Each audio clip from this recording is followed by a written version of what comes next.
SB garden आज एक पीके Patel commerce college द्वारा संचालित मनोविज्ञान विभाग द्वारा लोक जागृति कार्यक्रम पंचायत तालुका पंचायत में ग्राम पंचायत में આપવામાં આવેલ છે ત્યારે આજે મેયરશ્રીઓ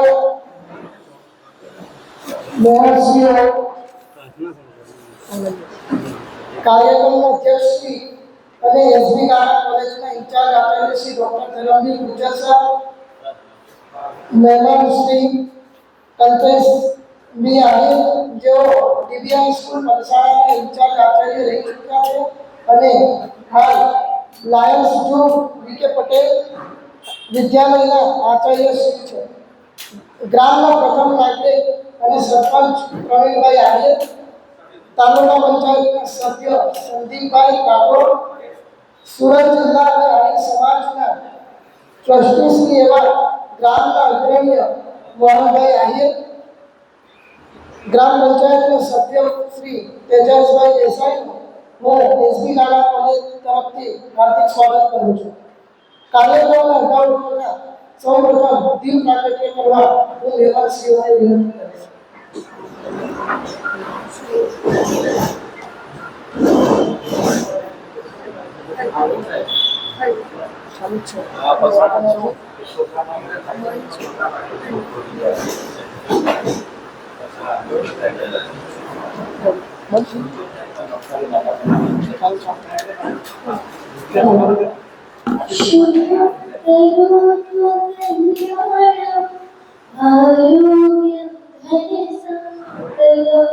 शत्रुबुद्धि विनाशाय दीपज्योति नमोस्तुते दीपज्योति परम ज्योति दीपज्योति जनार्दन दीपो हरतु मे पापं दीपज्योति नमोस्तुते दीपज्योति नमोस्तुते दीपज्योति नमोस्तुते.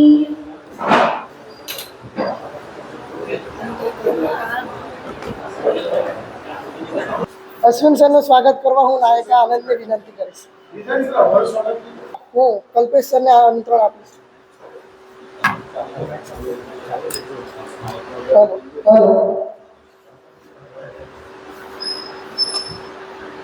હેલો હેલો ચાલશે વાંધો આ પંખા પણ કેટલા વાંધો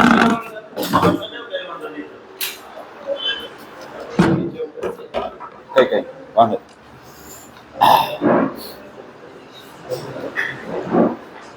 સૌને નમસ્કાર. આજરોજ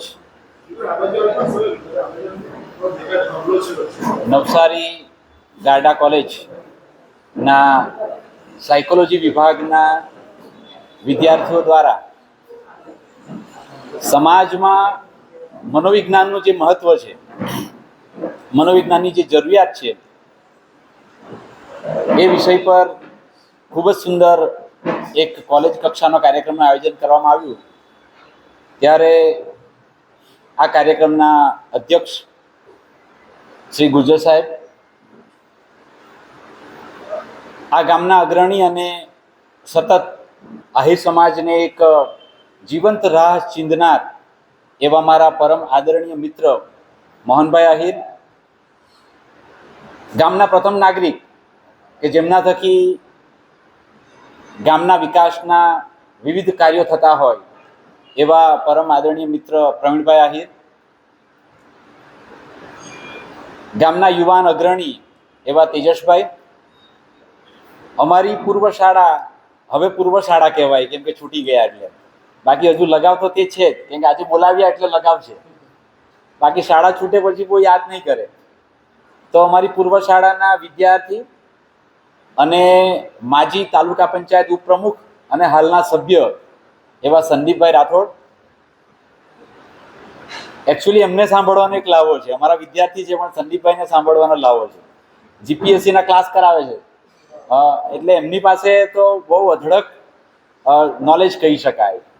અને ખાસ મારી શાળાના પૂર્વ અમારા સાયકોલોજીના વિદ્યાર્થીઓ કે જે વિદ્યાર્થીઓએ ખાસ તો આભાર એ માનવાનો, સરનો આભાર માનવાનો અને વિદ્યાર્થીઓનો આભાર માનવાનો કે આજના આ કાર્યક્રમમાં છેક મોહનભાઈ સારવણી સુધી આમંત્રણ આપવા બાળકો આવ્યા. મેં એમને કહ્યું કે ભાઈ મને મળી ગયું છે વોટ્સઅપ પર, આવવાની જરૂર નથી. પણ પછી એમણે કહ્યું કે ના સર અમારે આવવું જ છે. તો મને એમ થયું કે ચલો મારી શાળાના વિદ્યાર્થીઓ મારી નવી શાળાની અંદર આવતા હોય એ આનંદની વાત કહી શકાય. કેમ કે કોરોનામાં ખબર પડેલી કે વિદ્યાર્થી શાળામાં નહીં આવે તો શું થાય. ઘણીવાર શિક્ષકોનો એવો અનુભવ હોય છે કે ભાઈ અમે છે તો વિદ્યાર્થીઓ છે, ના એકદમ ખોટી વાત છે. વિદ્યાર્થી છે તો આપણે છે, બાકી શક્ય નથી. તો આજનો જે કાર્યક્રમનો મૂળ હેતુ સરનો અને વિદ્યાર્થીઓનો એ છે કે સમાજ સાયકોલોજી વિશે જાણે. અમે તો એકવાર એક કાર્યક્રમમાં સાહેબ રજૂઆત કરેલી કે સાયકોલોજી સબ્જેક્ટ 6ઠ્ઠા ધોરણથી દાખલ કરો. મોહનભાઈ આ મનોવિજ્ઞાન બધા જ જાણે છે, જોજો સાયકોલોજી બધા જાણે છે, પણ એ જાણીએ છે એની ખબર નથી હોતી. મનોવિજ્ઞાનને મનનું વિજ્ઞાન પણ કહી શકાય. અને મનોવિજ્ઞાનમાં બે શબ્દો સર મને ખૂબ ગમેલા ભણાવતા કે મનોવિજ્ઞાન માનવીના વર્તનનો અભ્યાસ કરે છે, અને બીજો એક જાણવા જેવી વસ્તુ એ છે કે વાણી, વર્તન અને વ્યવહાર આ 3 વસ્તુથી વ્યક્તિની સાયકોલોજીની આપણને ખબર પડે. બિહેવિયર, વર્તન. કેમ કે શરીરના અમુક જે રોગો છે એ રોગો વિશે મને અત્યારે ગળામાં થોડું ઇન્ફેક્શન છે તો મારો અવાજ થોડો બદલાય છે, રાઈટ? આપણને ખબર પડે છે. કોઈને માથામાં કંઈ ગુમડું થઈ ગયું તો આપણને દેખાય, ખબર પડે કે ભાઈ આને વાગ્યું છે. કોઈને કેન્સર થયું તો દેખાતું કેન્સર હોય તો આપણને આઈડિયા આવે. એને તાવ અને ધ્રુજતો હોય તો આપણને એમ કે નોર્મલ એને કોઈ તાવ છે. બટ માઇન્ડની અંદર જે વસ્તુ ચાલે છે એની સમજ પડતી નથી કે ભાઈ મોહનભાઈના મગજમાં અત્યારે શું ચાલે હું નહીં જાણી શકું. તમારા સરના માઇન્ડમાં શું ચાલે એ જાણવું બહુ અશક્ય છે. તો મનનું વિજ્ઞાન એક એવી વસ્તુ છે કે જે તમે જાણી લેવો ને તમે સફળતાના શિખરો સર કરો, એવો શબ્દ વાપરું છું સાહેબ. જે વ્યક્તિ સાયકોલોજીને સમજી શકે એને સફળ થતા કોઈ અટકાવી નહીં શકે. પહેલા તો એ પૂર્વ આયોજન કરી શકે. અમારે પલસાણામાં હું 15 વર્ષ શિક્ષક રહ્યો, 3 વર્ષ ઇન્ચાર્જ પ્રિન્સિપાલ રહ્યો. જ્યારે સ્ટાફ જો 10 જણા આવતા હોય ને તો હવે કઈ રજૂઆત કરશે તેજસભાઈ ખબર પડી જાય. સાહેબને એનો અનુભવ હશે કે ત્યાંથી 10 જણા આવે છે ને ખબર પડે સાહેબ આ પેલું શું કહેવાય કઈની રજા માંગવા આવતા છે અથવા કોઈ કંઈક રજૂઆત કરવા આવતા છે કે આ રીતે કરી શકાય. આવનાર વ્યક્તિના ચહેરા પરથી ખબર પડે કે એકચ્યુઅલી એ શું રજૂઆત કરવા માંગે છે. એ વ્યક્તિ તમારો સાયકોલોજીનો જાણકાર વ્યક્તિ કહેવાય. સાયકોલોજીની વાત કરીએ તો અહીંયા પોલિટિક્સના ધુરંધર બી બેઠા છે. તો એની અંદર પણ આપણા વડાપ્રધાન નરેન્દ્ર મોદી જબરજસ્ત સાયકોલોજી જાણે છે. એટલી જબરજસ્ત સાયકોલોજી જાણે છે ને કે એ ભાઈઓને બહેનો બોલે ને એટલે તાળી પડે. એ સાયકોલોજી છે. આપણા મનને પકડવાની વાત, આપણા માઇન્ડને કેચઅપ કરવાની વાત. મારે અહીંયા પલસાણાની અંદર ખૂબ કામ કરવાની મજા આવી. સર અમે વિદ્યાર્થી જોડે ડાન્સ પણ કર્યો છે આ શાળાની અંદર. અમે એટલા ઓતપ્રોત થઈને કામ કર્યું છે પલસાણાની અંદર. ઘણા બધા વિદ્યાર્થી મારી જોડે પણ રહ્યા છે. હું પોતે ડાન્સ કરતો હોઉં, કોઈને ખબર ના હોય, ગોહિલ સાહેબ જાણતા હોય. એકવાર તો મેરા નામ જોકરનો ડાન્સ કર્યો, કોઈને ખબર નહીં, સરપ્રાઈઝ સ્ટેજ પર ડાન્સ કરવા માટે આવી ગયા. પણ એન્યુઅલ ફંક્શન હોય એટલે વિદ્યાર્થીઓ પહેલા મારી પાસે આવે, સાહેબ તમે કયો ડાન્સ કરવાનો છો? અમે તમારા ડાન્સમાં રહેવું છે. અમારો એક વિદ્યાર્થી હતો, એ પણ તમને વાત કરું. એક જબરજસ્ત પોઈન્ટ છે. આપણે રાહુલ અને પેલા 2 ડાન્સર છોકરાઓ હતા, કોઈને ખબર હોય?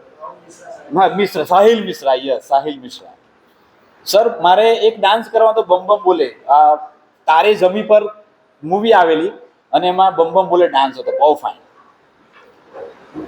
તો હવે વિદ્યાર્થીઓ બધા સિલેક્ટ થઈ ગયા અને સાહિલ મારી પાસે 2 વાર આવ્યો. અને એ સાહિલ ભણતો તો તે સમયે 7મા કે 8મા ધોરણમાં. અને 2 વાર મેં કીધું દીકરા મારે સિલેક્શન થઈ ગયું, બધા બાળકો આવી ગયા. મને કે સર પ્લીઝ મને તમારા ડાન્સમાં રાખો. પણ હું નહીં રાખી શક્યો કેમ કે બીજાને કાઢું કેવી રીતે. અહીંયા પાછી સાયકોલોજી વિચારવાની. ઘણીવાર શિક્ષક ખરેખર સાહેબ આ તો શિક્ષકોને જ જરૂર છે સાયકોલોજી જણાવવાની. તો મૂળ કેમ કે શિક્ષક બાળકને કહે ચાલે તને નહીં આવડે તું નીકળી જા, ઘણી વાર એવું કહેતો હોય, મારે શાળામાં એવું કહેવાનું થતું, બાળકોને નથી આવડતું એવું કહેવાની જરૂર નથી, તારે હજુ વધારે મહેનત કરવાની જરૂર છે, તે વધારે મહેનત કરે. તો એ સાહિલ મિશ્રા મારી પાસે 3 વાર આવ્યો, મેં એને ડાન્સમાં નહોતો રાખ્યો, એટલે મારી પાસે બાળકો પતી ગયા હતા, મારું જે કોટા હતો પૂરો થઈ ગયો. અને આજે અત્યારે વિદ્યાર્થી નેશનલ ડાન્સર છે, વિચાર કરો. હું અફસોસ કરું આજે કે એ છોકરો મારી પાસે જે ડાન્સ માટે આવ્યો હતો, મારા એક ડાન્સમાં સિમ્પલ ડાન્સ હતો મારો, એમાં એને નહીં રાખી શક્યો, અને એ છોકરો અત્યારે ડાન્સનો જબરજસ્ત મૂવીની અંદર ડાન્સ કરે છે, કોરિયોગ્રાફર જેવો થઈ ગયો છે છોકરો. એટલે ઘણીવાર આવી નાની નાની ભૂલો મોટા એને તો ખબર છે, એને કોઈ આ સાહેબ પાસે જગ્યા નહોતી, ન રાખી. મને એને જોઈને આજની તારીખમાં અફસોસ થાય કે જેને હું ડાન્સમાં નહોતો રાખી શક્યો, તે વિદ્યાર્થી આજે એક જબરજસ્ત ડાન્સ પરફોર્મ કરે છે. તો આ વસ્તુ છે, તમારે વર્તન, વાણી અને વ્યવહાર, આ બહુ ઇમ્પોર્ટન્ટ વસ્તુ છે. દરેક વ્યક્તિને તમારે કવર કરવા હોય તો તમારું વાણી, વર્તન અને વ્યવહાર બહુ જ ઇમ્પોર્ટન્ટ છે. એ મારા પ્રવીણભાઈ અને મોહનભાઈ આ બધા મને જાણે છે, સર જોડે પહેલી મારા વિદ્યાર્થીઓ પણ જાણે છે. મેં પલસાણા જ્યારે છોડ્યું 10/8/2023 મેં પલસાણા છોડ્યું, અને 11/8/2023 મારી નિમણૂક થઈ સારાવણી હાઈસ્કૂલની અંદર. મેં સર જોડે એમણે વાત શેર કરી, તમને મનોવિજ્ઞાનની વાત પર લઈ જાઉં છું. ત્યાં ગયા પછી એવું થયું, એક અંતરિયાળ વિસ્તારની એક આદિવાસી શાળા, વિદ્યાર્થીઓ આ લોકો આવ્યા, લોકોને ખબર છે એક અંતરિયાળ વિસ્તારની શાળા, પ્રગત ભૌતિક સુવિધા એકદમ ઓછી, કશું જ નહીં મળે, તમારી ઓફિસ કમ્પ્લીટ નહીં મળે. સંદીપભાઈ, અહીંયા પલસાણામાં આપણે એસી બેસતા હતા, અને મારે પલસાણામાં 1000 રૂપિયા માંગુ 10,000 મળતા હતા, ત્યાં મારે 10,000 માંગુ તો 1000 મળે. રાઈટ. આ પરિસ્થિતિમાં હું ત્યાં જઈને બેઠો, એક અઠવાડિયું મને એમ થયું કે માય ગોડ, કોઈ ભૂલ તો નથી થઈ, સિલેક્શનમાં કોઈ ભૂલ નથી થઈ. પછી પાછી સાયકોલોજી કામ આવે કે ભાઈ જ્યાં બધું છે ત્યાં તો બધા કરે, જ્યાં કંઈ નથી ત્યાં કંઈ કરીએ. શરૂઆત ત્યાંથી કરીએ. અને મેં ધીમે ધીમે પ્રવીણભાઈ જોડે મારી પહેલી વાત થઈ, સીતાંજલિ ફાઉન્ડેશન અહીંયા શાળા બની. મેં કે પ્રવીણભાઈ એમની મુલાકાત કરાવો, શાળામાં હોસ્ટેલ બનાવવાની છે. કન્યા છાત્રાલયને ટેકા મારેલા હતા, બોયઝની છાત્રાલયથી પતરા હતા, પતરામાંથી પાણી પડતું હતું, દિવાલ ખસે એટલે રાતના પતરાનો અવાજ આવે. એકદમ આદિવાસી વિસ્તાર, ધરમપુર, કપરાડા, ડાંગના બાળકો ભણે, ગામમાં પણ ટોટલ આદિવાસી એસટી વિદ્યાર્થીઓ, બાળકો ટેલેન્ટેડ, જબરજસ્ત ટેલેન્ટેડ, બટ ભૌતિક સુવિધા બિલકુલ નહીં મળે. એટલે પછી મેં નક્કી કર્યું કે હવે અહીંયા કંઈ કરીશું, બરાબર, તો હજુ આપણે બધાને ખબર પડશે કે આપણી અંદર કોઈ શક્તિઓ પડેલી છે. અને ધીમે ધીમે શરૂઆત કરી. ઓગસ્ટમાં હાજર થયા, અને ફેબ્રુઆરીની રામનવમીના જ્યારે અયોધ્યામાં રામ મંદિર જે થયું એ દિવસે અમે પહેલી હોસ્ટેલનું 23 લાખમાં ખાતમુહૂર્ત કર્યું. પ્રથમ હોસ્ટેલ 4 મહિનાની અંદર. અને એ દાતાની પણ સાયકોલોજી હતી સાહેબ, જબરજસ્ત. હું આખા વિષયને તમને લઈ જાઉં છું. એ પહેલે દિવસે આવ્યા, મારું મેનેજમેન્ટ પણ હતું, હું બેઠો તો ટેબલ ઉપર, મને ભાઈ 3.5 લાખ રૂપિયા મારા ટેબલ પર મૂક્યા. સર, આ 3.5 લાખ રૂપિયા રાખો, શરૂઆત કરો અને તમે કામ ચાલુ કરી દો. એ NRI હતા 1971માં, અને બારડોલીથી જ લઈ ગયો છું પૈસા. તો ટેબલ પર મૂક્યા એટલે હું તો બેઠો જ રહ્યો. એટલે મેં એમને કહ્યું કે આ મારું કામ નથી, આ મેનેજમેન્ટ અહીંયા બેઠું છે, અને તમે મેનેજમેન્ટ સાથે સીધો કરાર કરો. એટલે હું આ તમારા 3.5 લાખ અડકું નહીં, મારું કામ શું છે કે અહીં એક સારામાં સારી ઇમારત બને, એની દેખરેખ થાય, એનો પાયો નંખાય, તે બને ત્યાં સુધી પાણી છંટકાવ કરવાથી લઈને સિમેન્ટ કેવી છે, માલ કેવો બને છે, કપચી કેવી છે, રેતી કેવી છે, સળિયા કેવા છે, આ બધું જોવાનું કામ મારું. પૈસાનો કારભાર મેનેજમેન્ટ કરે, અથવા તમારા થ્રુ કોન્ટ્રાક્ટર સાથે તમે કામ કરો. પછી એમને પૈસા લઈ લીધા, કામ ચાલુ થઈ ગયું. એક હોસ્ટેલની શરૂઆત થઈ ગઈ. અઠવાડિયામાં પાછો ફોન આવ્યો, સર ચિંતા નહીં કરો, બીજી હોસ્ટેલ બનાવી દઈએ છીએ. અઠવાડિયામાં બીજી હોસ્ટેલનું ખાતમુહૂર્ત, 50 લાખ રૂપિયા દીધા. અઠવાડિયાની અંદર બીજી હોસ્ટેલનું ખાતમુહૂર્ત. અને તે દિવસે મને એમ કહ્યું કે મેં તમને તે દિવસે માપેલા, તમે 3.5 પકડેલા હોત તો હું તમને બીજી હોસ્ટેલ નહીં આપું. અને મોહનભાઈ ધીમે ધીમે જે ગાડી પાટે ચડી, એ શનિવારની 26 તારીખના પછીના નેક્સ્ટ શનિવાર સુધીમાં અમે 1,01,10,000 રૂપિયા મેં ઉઘરાવ્યા છે, એક વર્ષની. હવે આ અમે કરવાના છે, તો મારે એવું કહેવું પડે સર કે આ હજુ રાહ છે, પેલા મને કહેલું છે, એને પૂછું પછી તમને. ગઈકાલે જ અમે વિદ્યાર્થી વિદાય સન્માન સમારંભ રાખ્યો, તો 2 NRI બહેનો હતા, એમને બોલાવ્યા અને એમને બતાવ્યું. મેં ગેટનો ખર્ચો છે સમથિંગ 5-1 લાખ જેટલો છે ને બ્લોક ને બધું કહો 10-1 લાખ રૂપિયાનો ખર્ચો થાય તેવું છે. સર અમે અઠવાડિયાને તમને જણાવીએ છીએ. કાલે પીડી ચૌધરી મેડમ પીએસઆઈ સુરક્ષા સેતુ અંતર્ગત કાર્યક્રમ હતો. પલસાણાના બધા કાર્યક્રમ સારવણીમાં આવેલા છે. કેમ કે મને ગાંધીનગરથી જેટલા ઓળખતા હોય મને ફોન કરે, સાહેબ અમે પલસાણામાં કાર્યક્રમ કરવા આવીએ છીએ. હું કહું કે હું તો સારવણીમાં છું. સાહેબ આપણે સારવણીમાં કાર્યક્રમ કરીએ. ગીર ફાઉન્ડેશન આખું સારવણીમાં લઈ આવ્યું. ઇકો ક્લબ 50,000 ગ્રાન્ટ દર વર્ષે લાવું. 5મી આપણી જૂન વિશ્વ પર્યાવરણ દિવસ અમે ઉજવીએ. ગીર ફાઉન્ડેશન દ્વારા હાઇડ્રોપોનિક્સનો આખો એક કાર્યક્રમ કરીએ. સજીવ ખેતી, પ્રાકૃતિક ખેતી, એટલા બધા કાર્યક્રમ કર્યા છે કે 1 વર્ષ પછી મારે બધાને બોલાવવા છે એકવાર, તમને બધાને, કે આવો એક શાળાની મુલાકાત કરો. આ ટોટલ લોકો સાથેની વાણી, વર્તન અને વ્યવહાર થકી છે. આ મનોવિજ્ઞાન છે. કેમ કે સામેવાળા વ્યક્તિ જોડે કેવી રીતે વાત કરવી એના પર આખી તમારું વર્તન એના પર આખી અસર થતી હોય છે. આ સાયકોલોજી છે. બીજું, સાયકોલોજી તમારું પર્સનાલિટી ડેવલપમેન્ટની અંદર પણ જબરજસ્ત કામ કરે છે, વ્યક્તિત્વ નિર્માણની અંદર. આપણે તો પર્સનાલિટી એટલે હું વિચારીએ સારા કપડાં પહેરવાના, ટકાટક તૈયાર થઈ જવાના, કે સારી પોસ્ટ, એ બી પર્સનાલિટી તમને નથી આપી શકતી. ઘણીવાર આપણને કોઈ કચેરીમાં જતા હશો, તમે તો બધા કચેરીમાં જવાનું થાય, મોટા મોટા અધિકારી હોય, અમુક અધિકારી આપણને રસ્તામાં મળે ને તો આપણને આઈડિયા નહીં આવે કે અધિકારીઓ છે. આપણે એમ કે હશે ચાલો કોણ છે, કેમ કે એ પોતાની વાણી, બોલવાની કળા, પોતાનો વ્યવહાર, પોતાનો પહેરવેશ, પોતાની પર્સનાલિટીને, એ વ્યક્તિત્વનું નિર્માણ નહીં કરી શકે. એના કારણે આપણે એની પર્સનાલિટી આપણે સમજી શકતા નથી. હવે અબ્દુલ કલામની વાત કરીએ તો અબ્દુલ કલામ ક્યાં હીરો જેવા દેખાતા હતા, ક્યાં સલમાન ખાન જેવા દેખાતા હતા, બટ આજે એને લોકો યાદ કરે છે. કેમ કે એનું વ્યક્તિત્વ એવું છે. આપણે બધાએ વ્યક્તિત્વનું નિર્માણ કરવાનું છે. અહીં બેઠા છે સરપંચ સાહેબ, બેઠા છે ગામના અગ્રણી, બેઠા છે. તો ખાસ પલસાણા હવે ઇન્ડસ્ટ્રીયલ એરિયો થઈ ગયો છે. આખો ઇન્ડસ્ટ્રીયલ એરિયો એટલે અહીં કદાચ ઇન્ડિયાની બધા સ્ટેટના લોકો રહેતા હશે, ઇન્ડિયાના બધા સ્ટેટના લોકો રહેતા હશે, બરાબર છે. તો દરેકની માનસિકતાની આપણને અંદાજ આવે નહીં. કોણ કેવો વ્યક્તિ છે, કોનું શું બિહેવિયર છે, આપણને ખબર નહીં પડે. વચમાં એક મૂવી આવેલી, સ્પાઈડર મૂવી સર આવેલી, જબરજસ્ત. એમાં એક જે ફેમિલી છે એ સ્મશાનમાં માણસોને સળગાવવાનું કામ કરે. માણસોને સળગાવવાનું કામ કરે એટલે સ્મશાનમાં શું હોય, માણસને લઈને આવે એટલે બધા રડતા જ આવતા હોય. તો પેલું બાળક માના પેટમાં છે ને માના પેટમાંનો પહેલો અવાજ શાનો આવે? લોકોની કિકિયારી, લોકોના રડવાનું, લોકોનો અવાજ, એ માઇન્ડની અંદર આવ્યા કરે. એ બાળક આપણે કેમ ભગવદ્ ગીતા સંભળાવીએ, ગીત સંભળાવીએ પ્રેગ્નન્સીની અંદર, તેણે એ જ સાંભળ્યું. પછી જન્મ થયો એનો, જન્મતાની સાથે બી એનો પહેલો અવાજ, જ્યારે એનો જન્મ થઈને અવતર્યું તે સમયગાળામાં જ કોઈની ડેડ બોડી આવી અને લોકો રડતા રડતા આવ્યા. એટલે એ બી એના માઇન્ડની અંદર ગયું.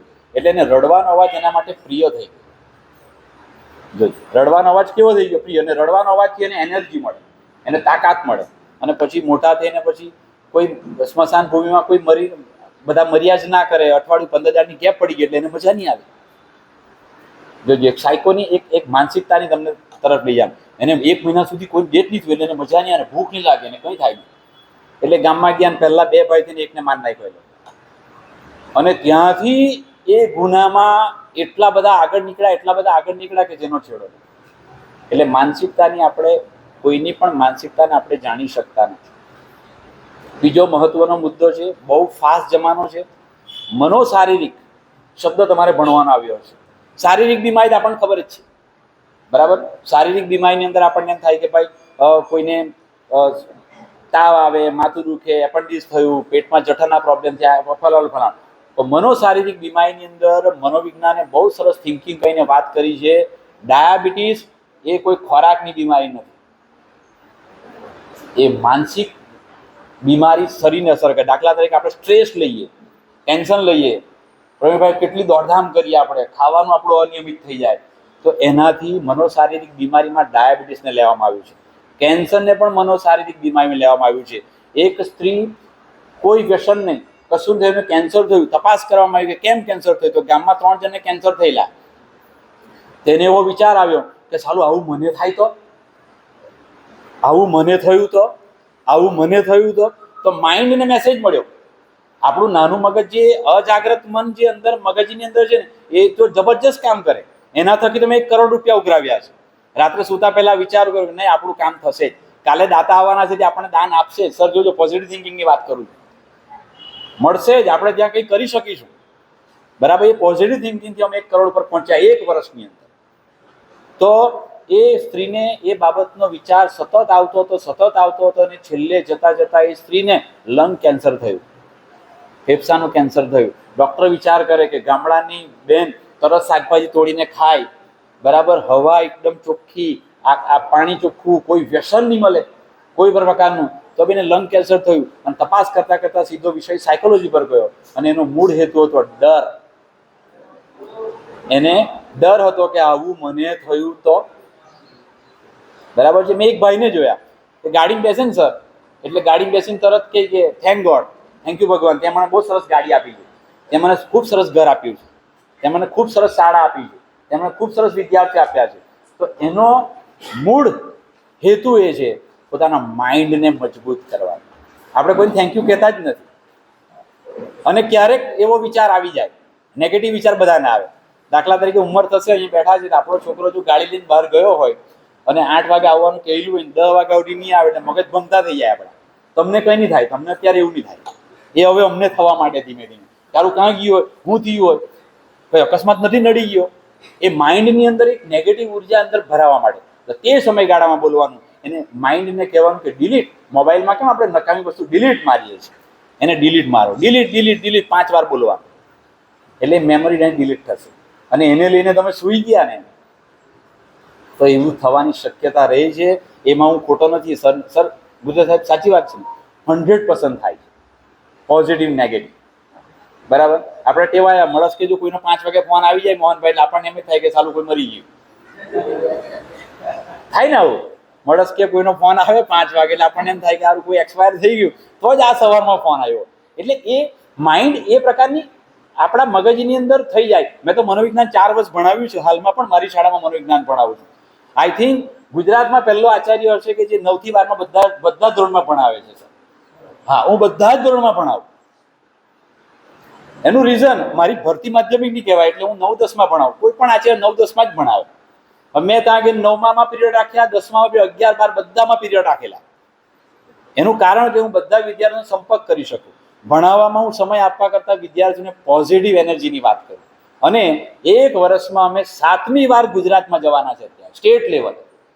1 વર્ષમાં અમારી શાળાના વિદ્યાર્થીઓ 7મી વાર અત્યારે સ્ટેટ લેવલે જશે. એ ઇકો ફેર હોય, ખેલ મહાકુંભ હોય, સ્વામી વિવેકાનંદ ક્વિઝ સ્પર્ધા હોય. બરાબર છે. આ અપડેટ મારે જ રહેવું પડે. હું અપડેટ થામ તો મારા શિક્ષકો અપડેટ થાય, અને મારા શિક્ષકોને હું અપડેટ કરું તે વિદ્યાર્થીને અપડેટ કરે. એટલે 9 થી 12ના બધા ધોરણમાં મારા વિષય રાખેલા, અને બધામાં ગુજરાતી અને મનોવિજ્ઞાન ભણાવું. હાયર સેકન્ડરીમાં મનોવિજ્ઞાન 11-12માં ભણાવું, બરાબર, અને 9માં 10માં ગુજરાતી ભણાવું, જેથી કરી દરરોજ વિદ્યાર્થીના સંપર્કમાં રહો. અને વિદ્યાર્થીના સંપર્કમાં વિદ્યાર્થીઓને હૂંફની જરૂર છે. એક સમય સાહેબ એવો હતો કે પ્રિન્સિપાલ એટલે આપણે ગોહિલ સાહેબને યાદ કરીએ તો આમ જબરજસ્ત હોય, પાવર હોય, મૂછ હોય ને આમ ડર લાગે. હવે એ સમય નથી. હવે વિદ્યાર્થી તમારાથી ગભરાવા નહીં જોઈએ. વિદ્યાર્થીઓ એની સમસ્યા આપણને આવીને શાંતિથી કાનમાં કહેવું જોઈએ કે સાહેબ મને આ પ્રોબ્લેમ છે, તો આપણે એનું જડ પકડવાના છે, નહીં તો નથી પકડી શકવાના. ઘણા બધા વિદ્યાર્થીઓની માનસિકતા છે. એક દીકરી રોજ સ્કૂલે આવે, ભણવામાં હોશિયાર, 2 વર્ષ 9-10 ભણી, 11માં મેં સ્કૂલે આવવાનું ઓછું કરવા માંડ્યું. કેમ નહીં આવે, તપાસ કરી અમે, તો રસ્તે 2 છોકરાઓને છેડતા હતા. એ કોઈને કહી નહીં શક્યો. પછી અમને ખબર પડી અને પોલીસમાં ફરિયાદ કરીને 2 છોકરાઓને બરાબર દંડા ફટકાર્યા. તો બાકીની બીજી છોકરીઓની હિંમત આવી અને ધીમે ધીમે અમે સંવેદના પેટી બનાવી એ શાળાની અંદર. એ સંવેદના પેટીમાં એનો પ્રશ્ન કોઈને નહીં કહેવાય, એમાં લાગી જવાની ચિઠ્ઠી, અને મહિનામાં એકવાર ખોલીએ અને ચિઠ્ઠી જોઈએ. જો એનું નિરાકરણ જાહેરમાં કરવાનું હોય તો જાહેરમાં કરીએ, અથવા એનું નિરાકરણ પર્સનલ કરવાનું તો પર્સનલ કરીએ. અને જેના થકી વિદ્યાર્થીઓને હિંમત આવે. અમે બધા વિદ્યાર્થી છે ને, ભવિષ્યમાં આમાંથી કોઈ શિક્ષક બની શકે. સાયકોલોજી તો બાયોલોજી કરતાં જબરજસ્ત વસ્તુ છે. બાયોલોજી સમજી શકાય, સાયકોલોજી સમજવી અઘરી છે.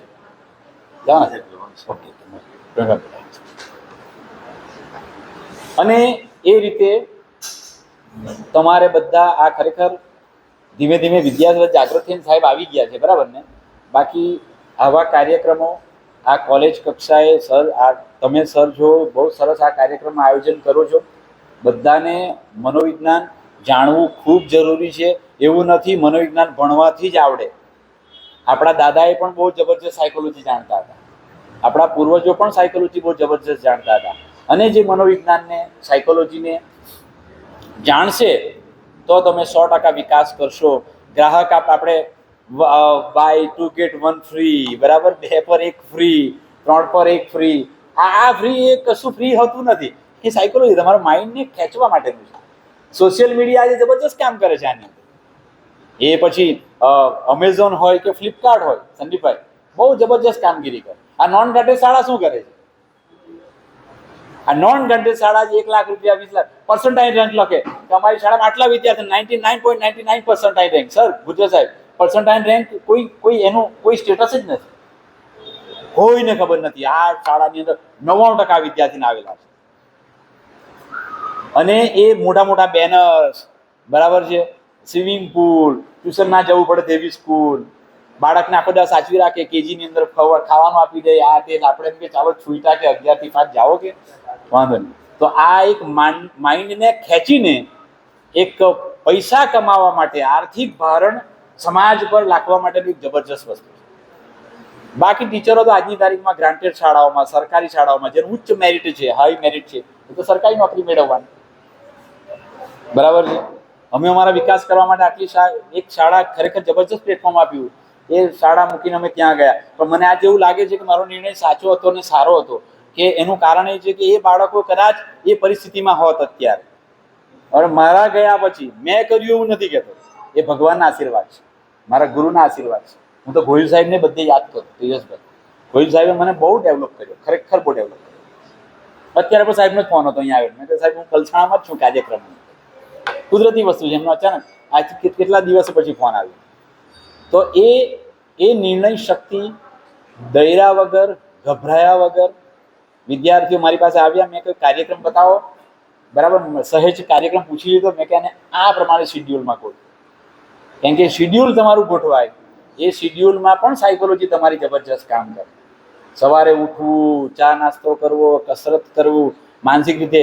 ઘણાને સાંજે આપણે સર વાત કરી છે કાલથી મળસ્કે 3 વાગે ઉઠીને વાંચવાનું છે. જબરજસ્ત એક ફંક્શન થઈ ગયું. સંદીપભાઈ બોલ્યા કે જીપીએસસી પાસ કરીને આ ક્લિયર કરીને ક્લાસ 1 અધિકારી બનાય. માઇન્ડ તેજસભાઈ જબરજસ્ત થઈ જાય આપણું. નક્કી કરીએ કાલથી 3 વાગે ઉઠી જ જવાનું છે. 3 વાગે એલાર્મ બી મૂકી દઈએ આપણે. એલાર્મ વાગે એટલે વિચાર ચાલો અડધો કલાક પછી ઉઠ, પછી 3:30 પાછું એલાર્મ વાગે એટલે કે ચાલ કાલથી શરૂ કરું, પરમ દિવસથી શરૂ કરું. અને એમ કરતા કરતા દિવસો પૂરા થઈ જાય પણ આપણું કામ થાય. એ તો યા હોમ કરીને પડો ફતે છે આગે, ઉઠો જાગો ને ધ્યેય પ્રાપ્તિ સુધી મંડ્યા રહો. સ્વામી વિવેકાનંદ, હું ભણતો હતો ત્યારે મેં મારા વિદ્યાર્થીઓને ખબર છે સ્વામી વિવેકાનંદનો ફોટો લગાવેલો એટલે તેજસભાઈ મારા રૂમની અંદર. એમાં લખલું ઉઠો જાગો ને ધ્યેય પ્રાપ્તિ સુધી મંડ્યા રહો. અને 3 વાગે ઉઠવાનું એલાર્મ નહીં મળે સારું તે સમયગાળા. સાયકોલોજી ત્યારે અપનાવેલી. રાત્રે સૂતા પહેલા માઇન્ડને મેસેજ કરીએ કે કાલે કેટલા વાગે ઉઠવાનું છે, 3 વાગે. તમે માનશો આજની તારીખમાં 3 વાગે ઉઠું છું. એવું માઇન્ડ સેટઅપ થયું છે કે આજે પણ સંદીપભાઈ સાહેબ આજે બી 3 વાગે ઉઠી જ જાય. મારા ફેમિલી તમે પૂછી શકો 3 વાગે ઉઠું પછી પાછું ઊંઘી જામ 3:30 વાગે. ઊંઘ તો નહીં જ આવે પણ માઇન્ડ એવું સેટઅપ થયું. એટલે મારા આજુબાજુવાળા કહે કે સાહેબ તમારો બહુ શિડ્યુલ બરાબર છે, ચોરી એટલા વાગે જ થાય એટલે તમારે ત્યાં બહાર જોઈ લેવાનું કે આમ તેમ કંઈ નથી. કેમ કે આ સાયકોલોજીની અંદર નિંદ્રાની પણ બધી અવસ્થાઓ હોય છે. એમાં મળસ્કે 3 વાગ્યાની અવસ્થા જબરજસ્ત હોય. આ ગાડી ચલાવવા ડ્રાઈવર બી ગાડી મૂકી દે 3 વાગ્યા પછી. એ સમયગાળામાં ઊંઘનું બહુ જબરજસ્ત. પણ તમારા માઇન્ડને મેં એવું ટ્રેન કરેલું. મેં ક્યારેય સાંજે વાંચ્યું નથી સાહેબ. મેં સાંજે 9 વાગ્યા સુધી ઊંઘી જ ગયો. કેમ કે મનોવિજ્ઞાન એમ કહે છે કે એક વિષય આવે, ગુજરાતીનો પીરિયડ પતી ગયો એટલે ગુજરાતી આપણને બહુ સારું લાગે. પછી ગણિતનું ભારણ આવે એટલે પેલો ગણિતનો પીરિયડ આવે એટલે હારા બેને સૂત્રો મોડે કરવા કહેલા છે, પેલું સૂત્રો યાદ હોય નહીં મળે એટલે એ ભારણ આવે એટલે ગુજરાતી તમારું 20% પૂરું.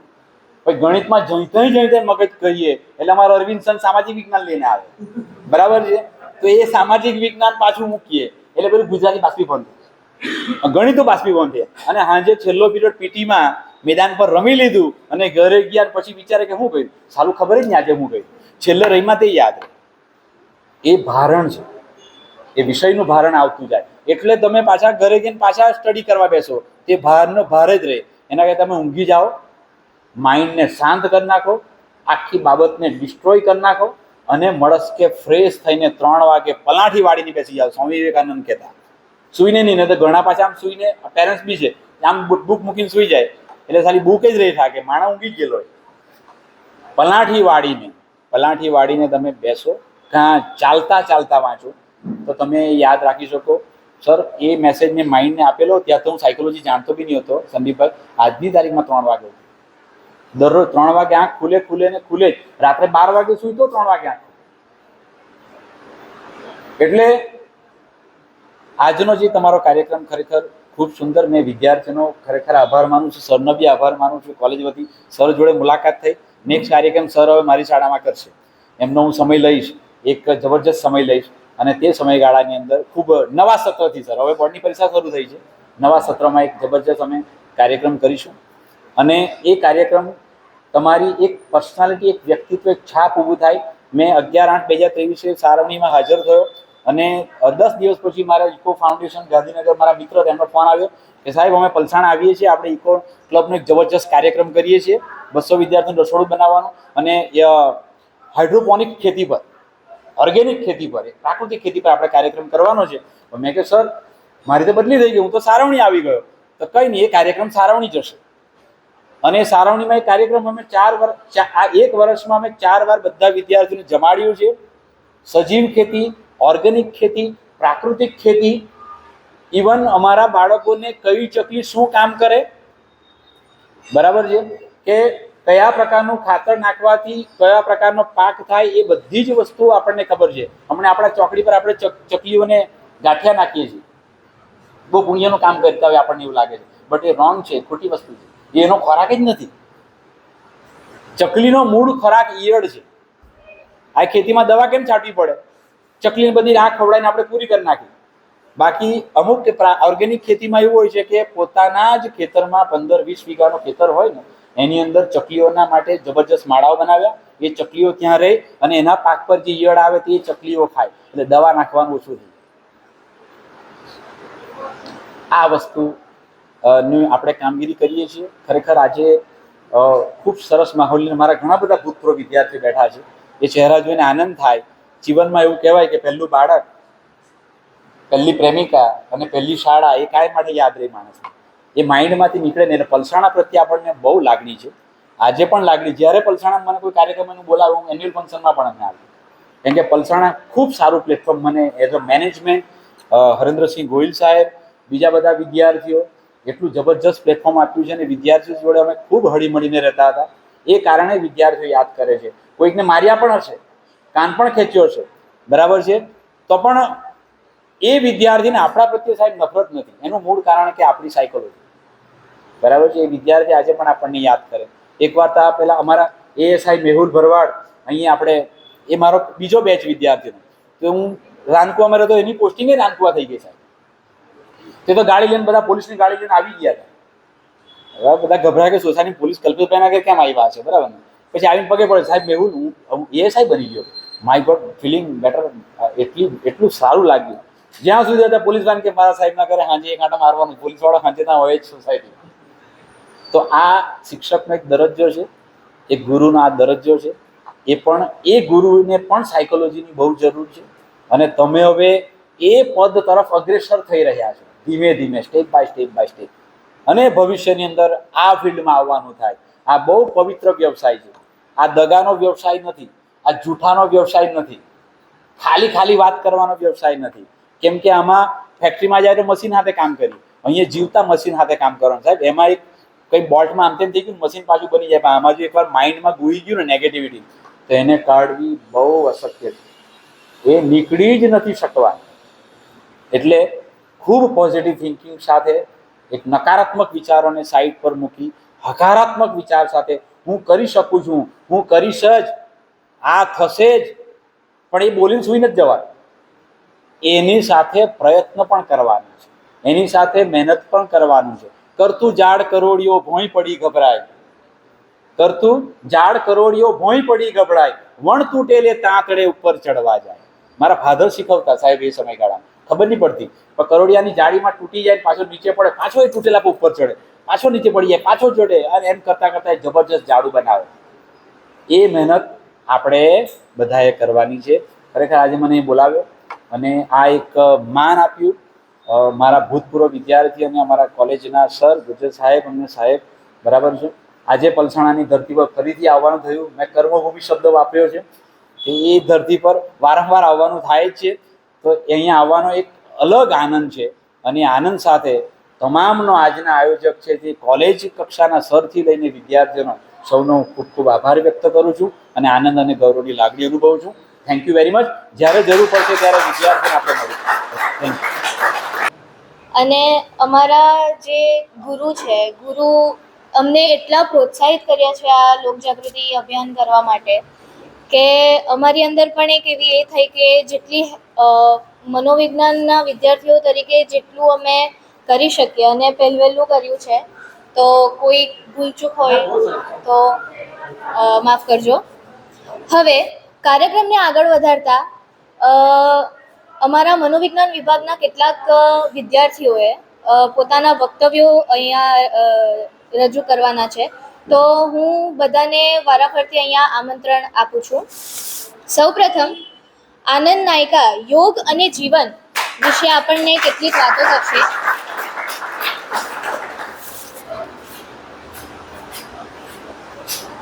અહીં ઉપસ્થિત સર્વને મારા સાદર પ્રણામ. યોગ એટલે શું? કોઈ જણાવી શકે છે યોગ એટલે શું? અત્યારના લોકો સમજે છે કે હાથ પગ હલાવી દીધા, એ ક્રિયા કરી દીધી એટલે યોગ. એ યોગ નથી. યોગ એ જીવન જીવવાની પદ્ધતિ છે. શ્રીમદ ભગવદ્ ગીતામાં પણ કહેવાયું છે કે સમત્વમ યોગ ઉચ્યતે, એટલે કે સફળતા નિષ્ફળતા, સુખ અને દુઃખ, ઉતાર અને ચઢાવ દરેક પરિસ્થિતિમાં સમાન રહે એ યોગ છે. સતયુગમાં દેવતાઓ અને દાનવો વચ્ચે યુદ્ધ થયું. ત્રેતા યુગમાં રાજા વચ્ચે યુદ્ધ થયું. દ્વાપર યુગમાં ભાઈઓ વચ્ચે યુદ્ધ થયું. જ્યારે આજના કળિયુગમાં એવું લાગે છે કે માનવીના મન અને શરીર સાથે યુદ્ધ ચાલે છે એવું. તો આ બંનેનું જોડાણ કોણ કરે છે? યોગ. યોગ શરીર અને મન વચ્ચેનું જોડાણ કરે છે. યોગ શબ્દનો અર્થ જ જોડવું થાય છે. યોગ માંદા વ્યક્તિ માટે ચિકિત્સા પદ્ધતિ છે, જ્યારે સાજા વ્યક્તિ માટે સાજા જ રહેવાની ચાવી છે. યોગ અભ્યાસના 8 અંગો છે: યમ, નિયમ, આસન, પ્રાણાયામ, પ્રત્યાહાર, ધારણા, ધ્યાન અને સમાધિ. જેમાં આસન ને પ્રાણાયામ તો બધા કરે જ છે, પરંતુ એની પૂર્વ શરતો યમ અને નિયમનું પૂરતું પાલન કરવાથી એને પૂરતો લાભ થતો નથી. યોગ કોઈ ધર્મ સાથે સંકળાયેલો નથી. એ ભારતીય સંસ્કૃતિ છે.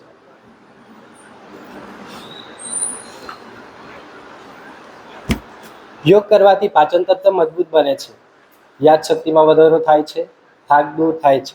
યોગ માનવીના શરીર, મન, લાગણી અને ઉર્જાના સ્તર પર કામ કરે છે. કર્મયોગ, જેમાં આપણે શરીરનો ઉપયોગ કરીએ છીએ. ભક્તિ યોગ, જેમાં આપણે લાગણીનો ઉપયોગ કરીએ છીએ. જ્ઞાન યોગ, જેમાં મન બુદ્ધિનો ઉપયોગ કરીએ છીએ. ક્રિયા યોગ, જેમાં આપણે ઉર્જાના ઉપયોગ કરીએ છીએ. આ ચારેય વચ્ચે અનન્ય સંયોજન છે. અત્યારે થોડાક દિવસો પહેલાં મેં એક સમાચારમાં આર્ટિકલ વાંચ્યું હતું કે આપણા યજુર્વેદમાંથી જર્મનીના વૈજ્ઞાનિકોએ યજ્ઞ કરીને એની રાખમાંથી દવા બનાવવાનું સંશોધન કર્યું. તો એ વેદને વેદા નામ આપ્યું. જો આપણે યોગને આપણા જીવનમાં ન ઉતારીશું તો જર્મનીવાળા ત્યાંથી આવીને આપણને યોગ શીખવાડશે. તે આપણા માટે સારું કહેવાશે કે ખોટું કહેવાશે? આપણી સંસ્કૃતિ વિદેશી લોકો અપનાવી લેશે તો આપણે યોગને બચાવીએ. મનોશારીરિક રોગોનો એક જ માત્ર ઉપચાર છે યોગ. તો આપણે સંકલ્પ કરીએ કે દરરોજ યોગ કરીએ. આપણા ગુજરાત રાજ્ય યોગ બોર્ડ આપણને નિઃશુલ્ક યોગ વર્ગ આપે છે, તેનો સંપર્ક કરીએ. તો આટલું જ. ધન્યવાદ. જય શ્રી કૃષ્ણ. ખૂબ ખૂબ આભાર મિસ્ટર આનંદ. યોગ એ આપણા ભારતની એવી આપણને ભેટ છે જે આપણે અગર એમણે કીધું તેમ જર્મનીવાળાએ વેદનું વેદા કર્યું છે તો એ લોકો યોગનું યોગા કરી દે છે. એ આપણે જાણવું ખૂબ જરૂરી છે, તો આપણે એમને અપનાવીએ. Thank you. હવે મિસ્ટર સોહેલ પઠાણને હું આમંત્રણ આપું છું, જે આપણને જીવન જીવવાની કળા વિશે કેટલીક વાતો કરશે. Good morning. જીવન જીવવાની કળા એ 4 બાબત પર આધારિત છે: વિચાર, વાણી, વર્તન અને વ્યવહાર. વિચાર એવો આવવો જોઈએ કે જેનાથી આપણી પ્રગતિ થાય. વિચાર 2 પ્રકારના આવે છે: સકારાત્મક વિચાર અને નકારાત્મક વિચાર. સકારાત્મક વિચાર એનું એક ઉદાહરણ જોઈએ તો અમેરિકાની અંદર એક વ્યક્તિ જે ગાર્બેજ કલેક્ટરનું કામ કરે, જેનું નામ શ્યામ, એ દરરોજે જોઈ કે આજે અહીં કેટલા લોકો આઈસ્ક્રીમના કપ ખાતા છે, આઈસ્ક્રીમ ખાતા છે, પોપકોર્ન લેતા છે. તો એક દિવસ એ દુકાનદારને જઈને પૂછે કે ભાઈ, તમે આ આઈસ્ક્રીમનો અને પોપકોર્નનો કેટલા સ્ટોક રાખો છો? તો દુકાનદાર એમ કહે કે મેં તો 20 જ રાખો. ત્યારે એ કહે કે આ તમારા એરિયાની અંદર કેમ કે 100-180 કપ વેચાય છે, તમે 20 જ કેમ રાખો? ત્યારે દુકાનદાર એમ કહે કે આ રિપ્લેસમેન્ટની બહુ માથાકૂટ હોય છે, એટલે અમે વધારે સ્ટોક મંગાવતા નથી. ત્યારે એની અંદર આઈડિયા આવશે, એક વિચાર આવે છે કે મારે કંઈ કરવું છે. ત્યારે એ આઉટ હાઉસમાં એક એનો સાથી પાસે $20,000 ઉધાર લે છે અને એને એક સ્ટોર ખોલે છે અમેરિકાની અંદર. એ સ્ટોર એની પોલિસી જે હોય છે કે વેચેલો માલ પાછો લેવાશે. એ સ્ટોરનું નામ આજે આપણે સૌ જાણે છે. 1962ની અંદર 2 જુલાઈ 1962ની અંદર તેણે સ્ટોર ખોલેલો. એનું નામ છે વોલ્ટમાર્ટ, જે આજે વિશ્વમાં 10,000 કરતાં વધારે સ્ટોર ધરાવે છે. એક સકારાત્મક વિચાર દ્વારા એ આટલું સ્ટોર ખોલી શકે છે. તો આપણે આપણા જીવનની પ્રગતિ કેમ નહીં કરી શકે? ફક્ત આપણે જરૂર છે એક સકારાત્મક વિચારની. વિચારો ઘણા પ્રકારના હોય, નકારાત્મક વિચાર બી હોય. આપણે બલાત્કારીને જોઈએ, એ લોકોના વિચાર કેવા હોય? એ નકારાત્મક વિચાર હોય એ લોકો પાસે, એટલે એ લોકો બલાત્કાર જેવો અપરાધ કરે છે અને છેલ્લે ફાંસી સુધીની સજા એ લોકોને પ્રાપ્ત થાય છે. બીજી, વાણી. વાણી એ શુદ્ધ વાણી હોવી જોઈએ. અસ્પષ્ટ વાણી કોઈને સમજ પડી નથી. સ્પષ્ટ વાણી, શુદ્ધ વાણી એ શબ્દ જેના દ્વારા લોકોને દિલમાં ઉતરી જાય, એ શબ્દ, એવી વાણી હંમેશા બોલવી જોઈએ. તેના મોટામાં મોટું ઉદાહરણ આપણે જોઈએ, એક છે મોરારી બાપુ, જે પોતાની કથા દ્વારા ભક્તોના હૃદયમાં પોતાની વાત ઉતારવાનો પ્રયત્ન કરે છે. બીજા આપણા સમક્ષ બેહેલા છે ધર્મવીર ગુજ્જર સાહેબ, જેઓ પણ ખૂબ સારી વાણીથી આપણે બોલે છે. એટલે જ પૂર્વજો કહી ગયેલા છે કે બોલ તબ બોલ તો માપ તોલ કે બોલ, જબ ભી બોલ માપ તોલ કે બોલ. તો શબ્દ દ્વારા આપણે બોલી શકીએ, તો આપણી વાણી કેવી રાખવી તે આપણા ઉપર ડિપેન્ડ છે. વર્તનની વાત કરીએ તો વર્તન શબ્દ સાયકોલોજી રિલેટેડ શબ્દ છે, જે વોટ્સને આપેલું, જેપી વોટ્સને વર્તન શબ્દ આપેલું. એને આપણે વર્તનવાદીના પ્રણેતા તરીકે પણ ઓળખીએ છીએ. પણ વર્તન એ કેવા પ્રકારનું? વર્તન દરેક પરિસ્થિતિમાં બદલાય છે. ધારો કે કોઈ વિદ્યાર્થી હોય, એ વર્ગ શિક્ષકમાં હોય ત્યારે એનું વર્તન વિદ્યાર્થી તરીકેનું હોય છે. જ્યારે શિક્ષક વર્તે છે તે શિક્ષક તરીકે વર્તે છે. માતા પિતા પોતાના પુત્ર સાથે માતા પિતા તરીકે વર્તે છે. એ લોકોનું વર્તન અલગ પ્રકારનું આવે છે. વર્તનની વાત કરીએ તો વર્તન એવું હોવું જોઈએ જેનાથી સામે વ્યક્તિને નુકસાન ના થાય.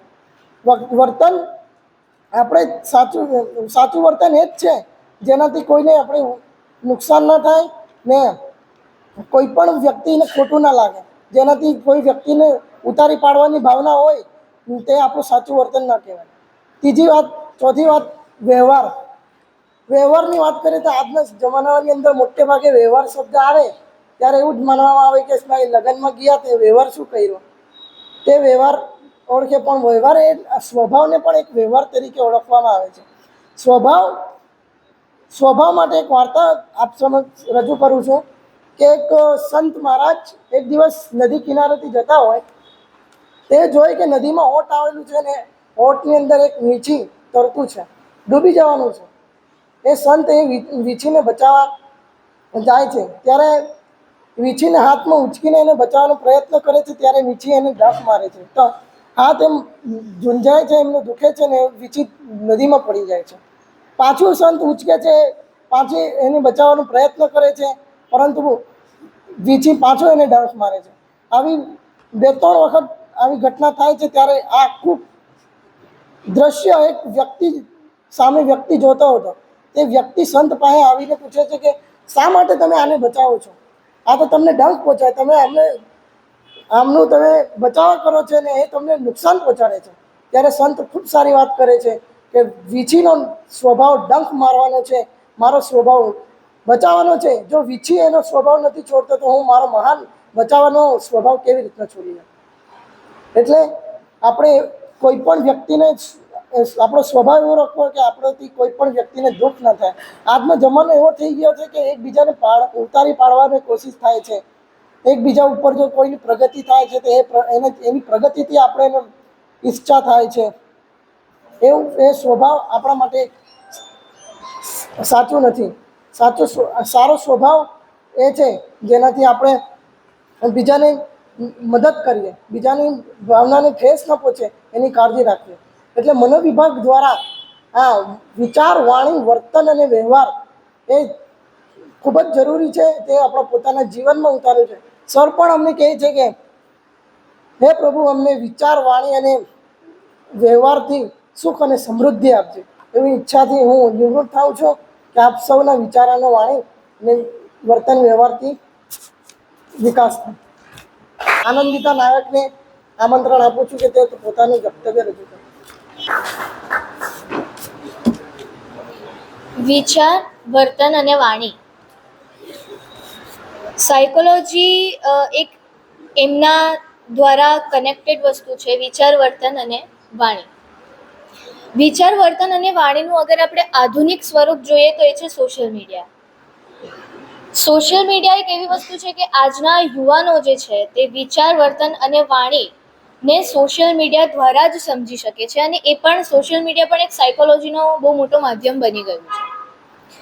તો આજે હું સોશિયલ મીડિયાના કેટલાક પોઝિટિવ અને નેગેટિવ ફેક્ટર્સ તમારી સામે રજૂ કરવા જઈ રહી છું.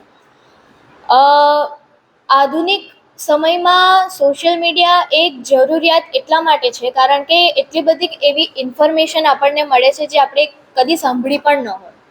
કારણ કે આ જમાનામાં બુક લઈને વાંચવું એટલે એ તો માણસને થોડું વધારે કઠિન લાગે.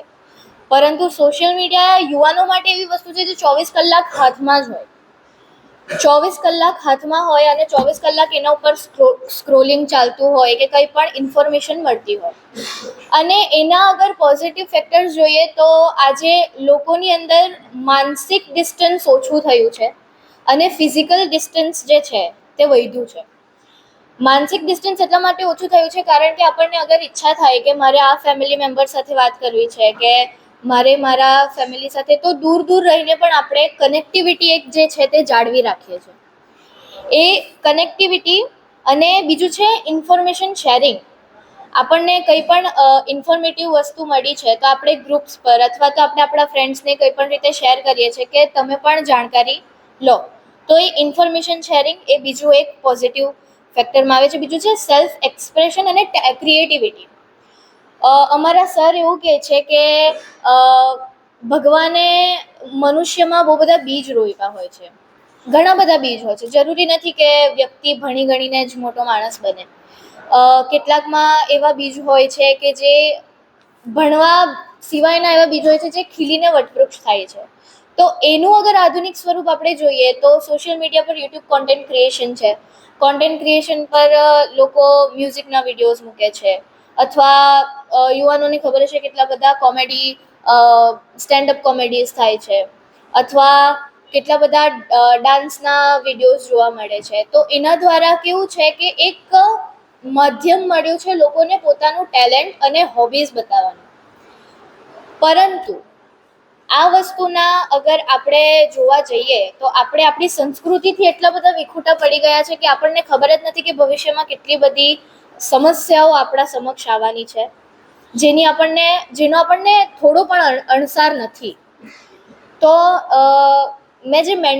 હું જે મેન્ટલ ડિસ્ટન્સની વાત કરું છું એ મેન્ટલ ડિસ્ટન્સની કનેક્ટિવિટી તો થઈ જ છે, પણ એની સાથે સાથે ફિઝિકલ ડિસ્ટન્સ જે છે કે જેના દ્વારા આપણે લોકો સાથે ખુલ્લી મળીને વાત પણ કરવા નથી માંગતા અમુક કે ઘણી વાર એવું હોય છે, જેના લીધે સોશિયલ મીડિયા એક દૂષણ તરીકે પણ થઈ ગયું છે. કારણ કે વ્યક્તિ પ્રત્યક્ષ અને પરોક્ષ રીતે આપણે આપણી સમસ્યાઓને રજૂ કરીએ એમાં બહુ ફરક હોય છે.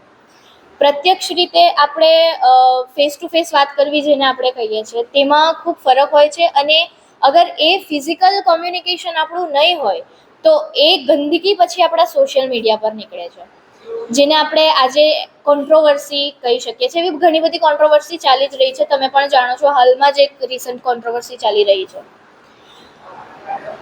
સોશિયલ મીડિયાને આપણે કઈ રીતે લઈએ છીએ તે ખૂબ ખૂબ એટલે ખૂબ જ જરૂરી વસ્તુ છે.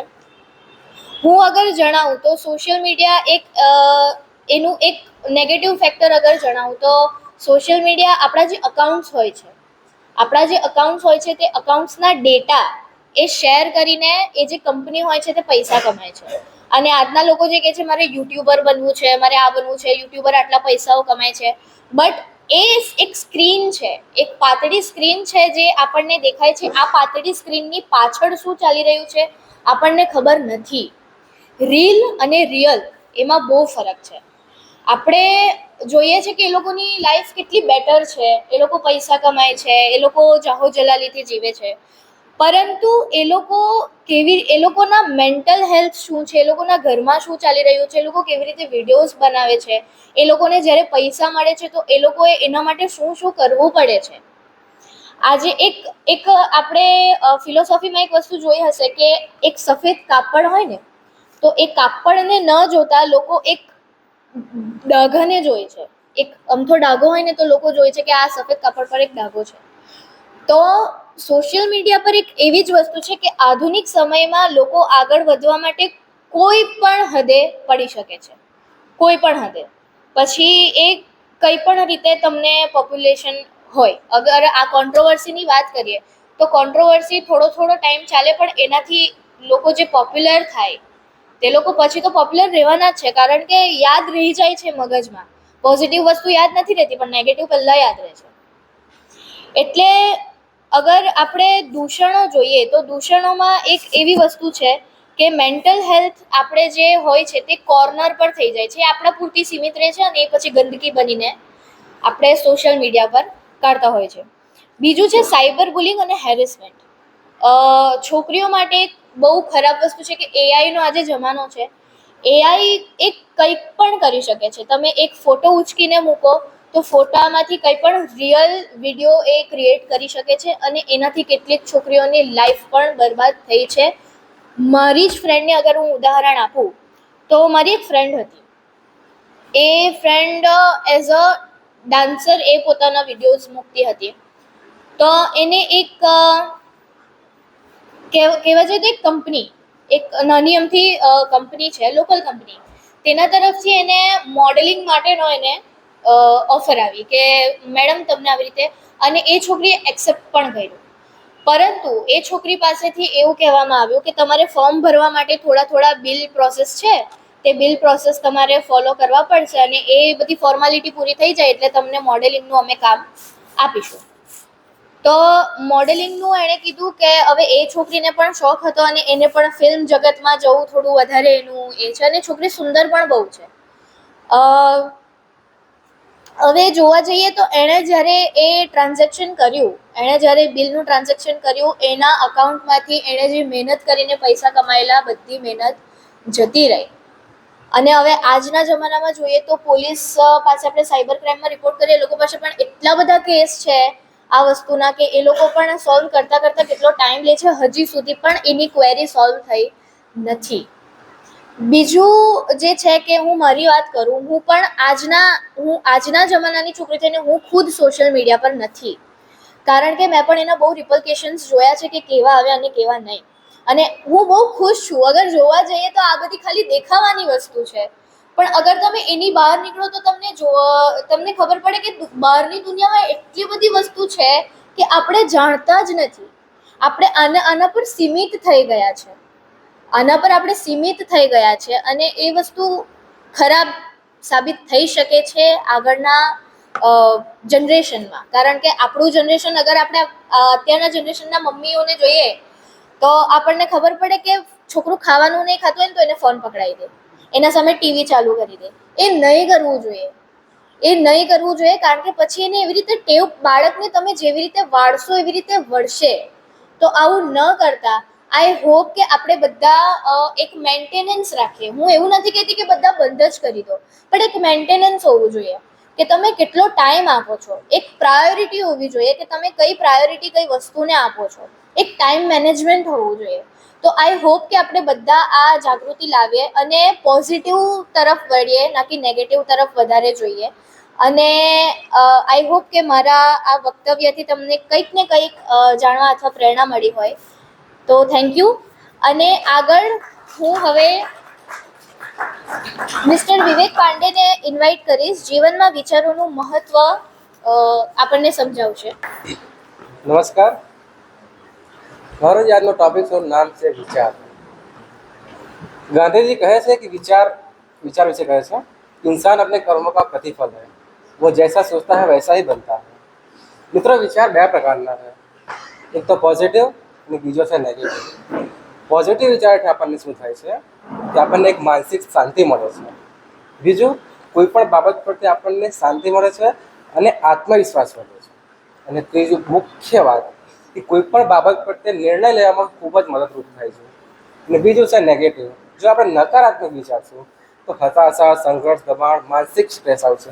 સ્ટ્રેસ તો મગજમાં જ આવે છે, પરંતુ એનો અસર જે હોય છે તે આખા શરીર ઉપર થાય છે. શું તમે કોઈ દિવસ વિચાર્યું છે કે આપણા વિચાર આપણા જીવનને કઈ રીતે પ્રભાવિત કરે છે?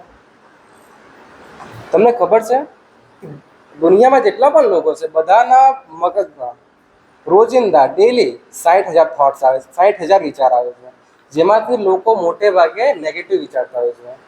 તમે વિચાર કરો, જે આપણે એ વાતોને વિચારોને જો પોઝિટિવમાં રૂપાંતર કરી દઈએ તો આપણામાં કેટલું પરિવર્તન આવશે. તમને આગળ કહી ગયો કે નેગેટિવ વિચારીએ તો માનસિક સ્ટ્રેસ આવે છે, જેનું આખું શરીર ઉપર અસર થાય છે. એના રિલેટેડ તમને એક મનોવૈજ્ઞાનિક વાત કરું, રિલેટેડ છે ને વાસ્તવિકતા છે, જે પ્રયોગ કરવામાં આવ્યો હતો. તો મનોવૈજ્ઞાનિકો આ પ્રયોગ કરવા માટે એક જેલમાં ગયા હતા. એ જેલમાં ગયા એટલે 3 કેદીઓ હતા, જે એ લોકોને મૃત્યુની સજા થવાની જ હતી. એના ઉપર પ્રયોગ કરવા માટે એ લોકો જેલમાં ગયા અને આવો જ એક રૂમ હતો. એની અંદર એ મનોવૈજ્ઞાનિકો અને જે 3 કેદીઓ હતા એ લોકો બેસાડવામાં આવ્યા. હવે એ લોકો સાથે વાતચીત થઈ તો મનોવૈજ્ઞાનિકે એ લોકોને કહ્યું, કેદીઓને, કે તમને જે આખતે સજા થવાની છે મૃત્યુની, એ કંઈક અલગ રીતે થશે. એમણે પૂછ્યું કઈ રીતે થશે?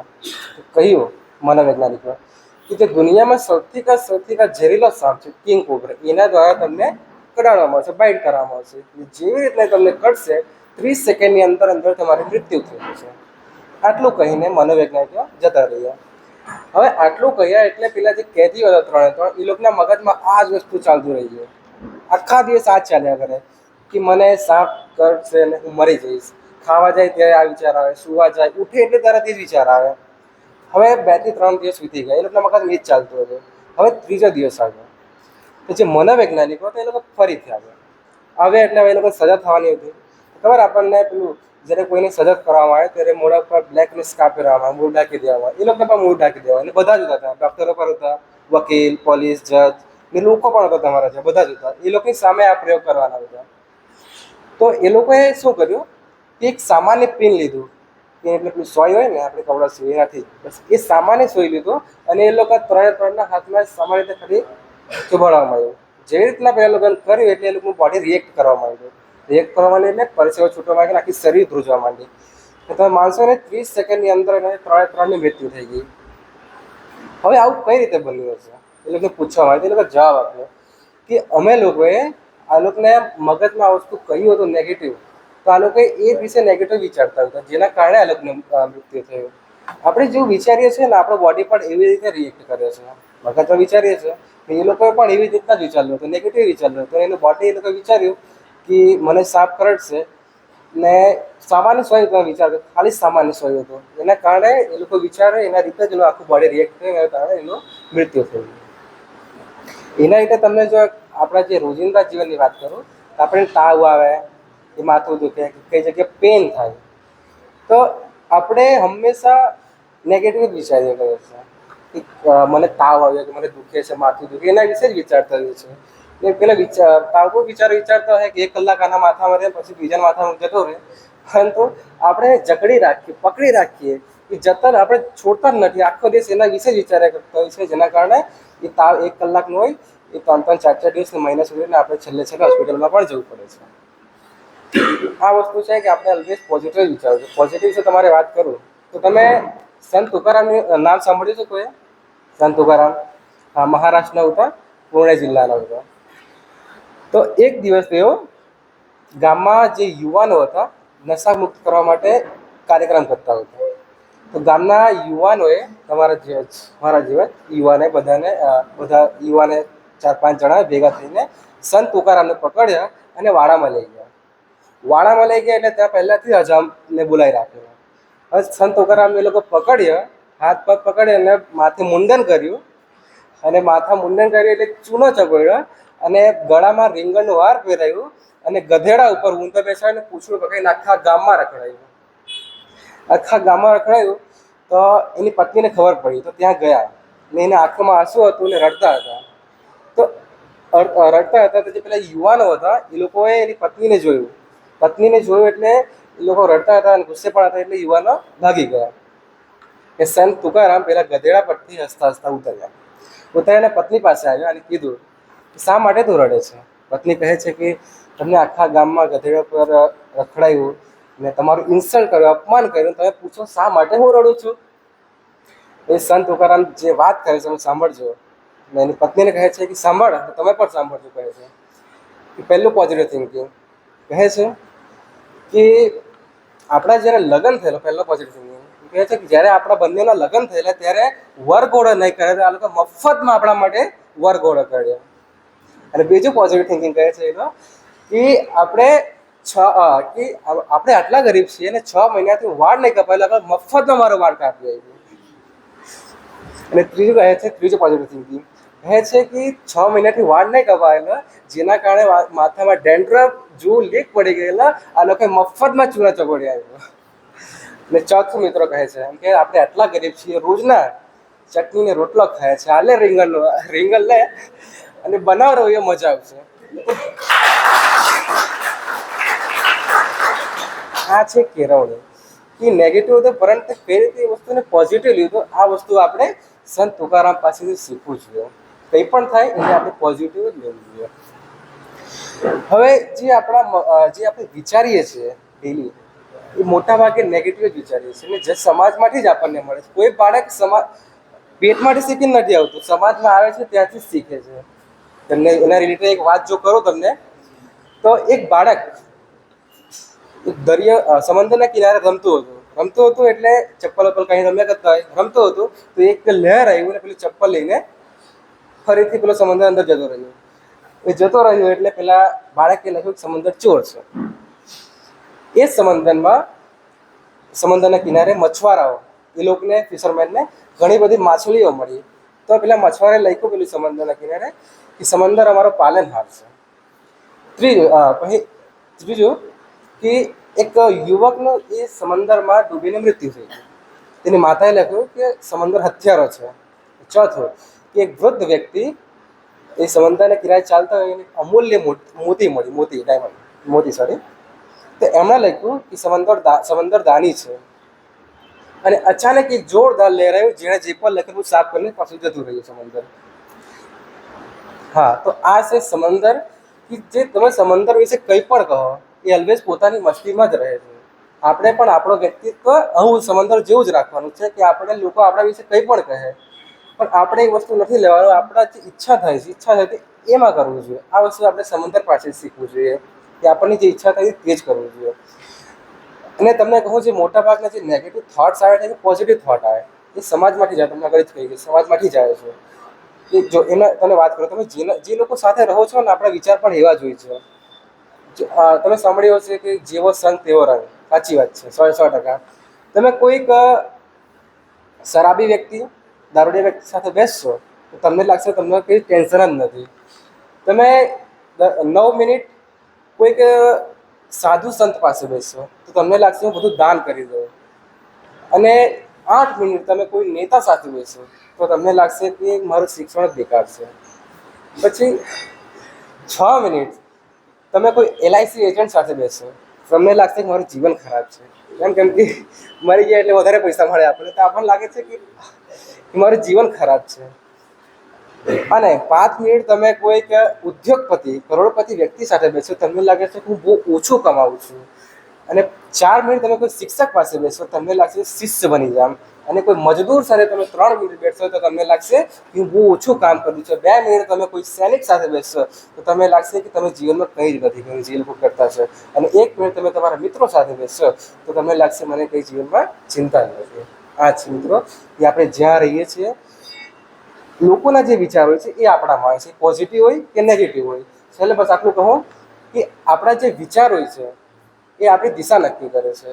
જો આપણે એ વિચારોને પોઝિટિવ અને ઉદ્દેશ્યપૂર્ણ રાખશું તો આપણું જીવન પરિવર્તન આવશે અને સમાજમાં પણ પરિવર્તન આવશે. બસ આટલું જ કહેવા માંગુ છું. ખૂબ ખૂબ આભાર. વિચારોનું ખરેખર આપણા મન અને આપણા શરીર પર ખૂબ મોટી અસર પડે છે. હવે last but not the least, અમારા મનોવિજ્ઞાન વિભાગના મિસ્ટર દીપેશ ભરવાડને હું ઇન્વાઇટ કરું છું વિદ્યાર્થીઓના ઘડતરમાં માતા પિતાની ભૂમિકા ઉપર વક્તવ્ય આપવા. નમસ્કાર, આપ સૌને મારા વંદન. હવે વિષય જેવો છે કે વિદ્યાર્થીના ઘડતરમાં માતા પિતાનું મહત્વ, અસર. આપણે સૌ પરિચિત છીએ આના વિશે, પણ હું આ વક્તવ્યની શરૂઆત એક નાનકડી વાર્તાથી કરવા માંગુ છું. એક વિદ્યાર્થી હતો 10મા ધોરણનો. તે વિચાર એટલે એને ભણવામાં કંઈ ઇન્ટરેસ્ટ નહીં હતો વધારે. એને એમ કે પાસ થતું ઠીક, નહીં તો શું થવાનું છે. એને રમવામાં બહુ વધારે ઇન્ટરેસ્ટ, બહુ વધારે. આખો દિવસ રમ્યા કરે, વાંચવાનું કરે નહીં, રમ્યા કરે. હવે એના માતા પિતા બધા સોસાયટીના લોકો એને નકામો કહે, એને કોઈ કહે કે તું ભણને આ શું કરી રહ્યો છે, જે કરવાનું છે તે કરે ને, નકામી વસ્તુમાં શા માટે તારું દિમાગ લાખી રહ્યો છે. ત્યારે તે વિચાર અમે ધીરે ધીરે એનામાં વિચાર આવવા લાગ્યા કે હવે યાર શું કરું. આ બધા કહેતા છે, બધા એને ડરાવવા લાગ્યા કે જો તું ભણીશ નહીં તો તારી સાથે આ થશે, જો તું રહીમાં જ કરીશ તો તારું જીવન આવી રીતે ખરાબ થશે. એને પર એટલો બધો માનસિક સ્ટ્રેસ આવી ગયો કે હવે તે વિદ્યાર્થી પરીક્ષાથી પણ ડરવા લાગ્યો. પરીક્ષા નજીક આવી રહી છે તેને ડર લાગવા લાગ્યો. અને અંતે તમે માનશો નહીં તો એ વિદ્યાર્થી સુસાઇડ કરી દે છે.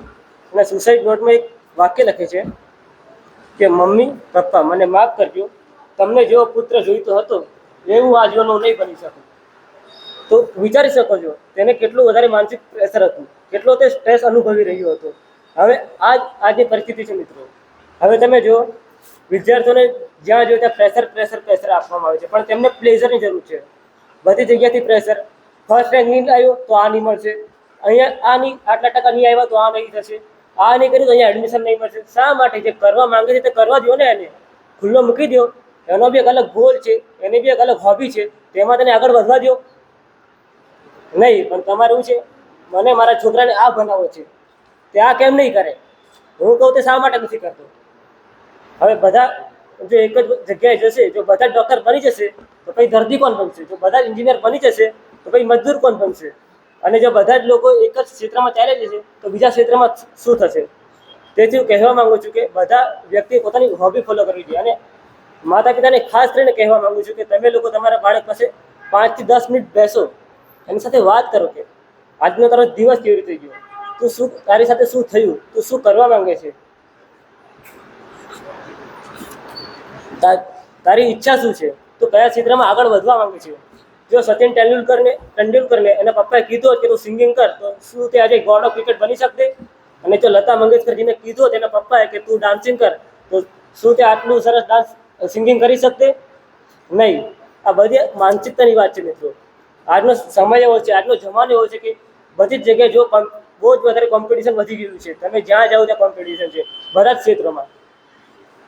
તેથી એટલું બધું પ્રેશર વધી ગયું છે આજના વિદ્યાર્થીઓ પર, આજના છોકરાઓ ઉપર, કે તે લોકો ફક્ત એક જ યાદ આવે છે, પંખો જોયો, ખુરશી જોઈ, લડકે છે. હવે આપણા દેશની વાત કરું, દર વર્ષે ઓછામાં ઓછા 1000 કેસો સુસાઇડમાં વધી રહ્યા છે, ઘટતા નથી, વધી રહ્યા છે.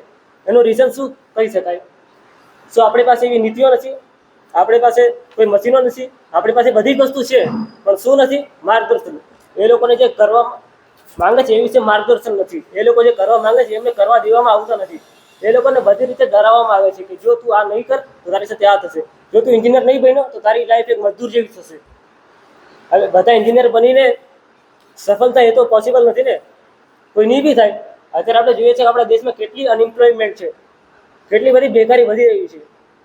તેથી પણ બધા માતા પિતાએ શીખવું જોઈએ કે જો તેમનું બાળક જે તેમની જો હોબી હશે તેમાં જશે તો વધારે સારું કરશે. અને આજે દરેક હોબીમાં આપણે પોતાનું કરિયર બનાવી શકીએ છીએ. એ આજનો યુગ એવો છે, તમે ગમે તો હોબીમાં પોતાનું કરિયર એકદમ ફર્સ્ટ ક્લાસ બનાવી શકો છો અને એમાં જ બેસ્ટ કરી શકો છો.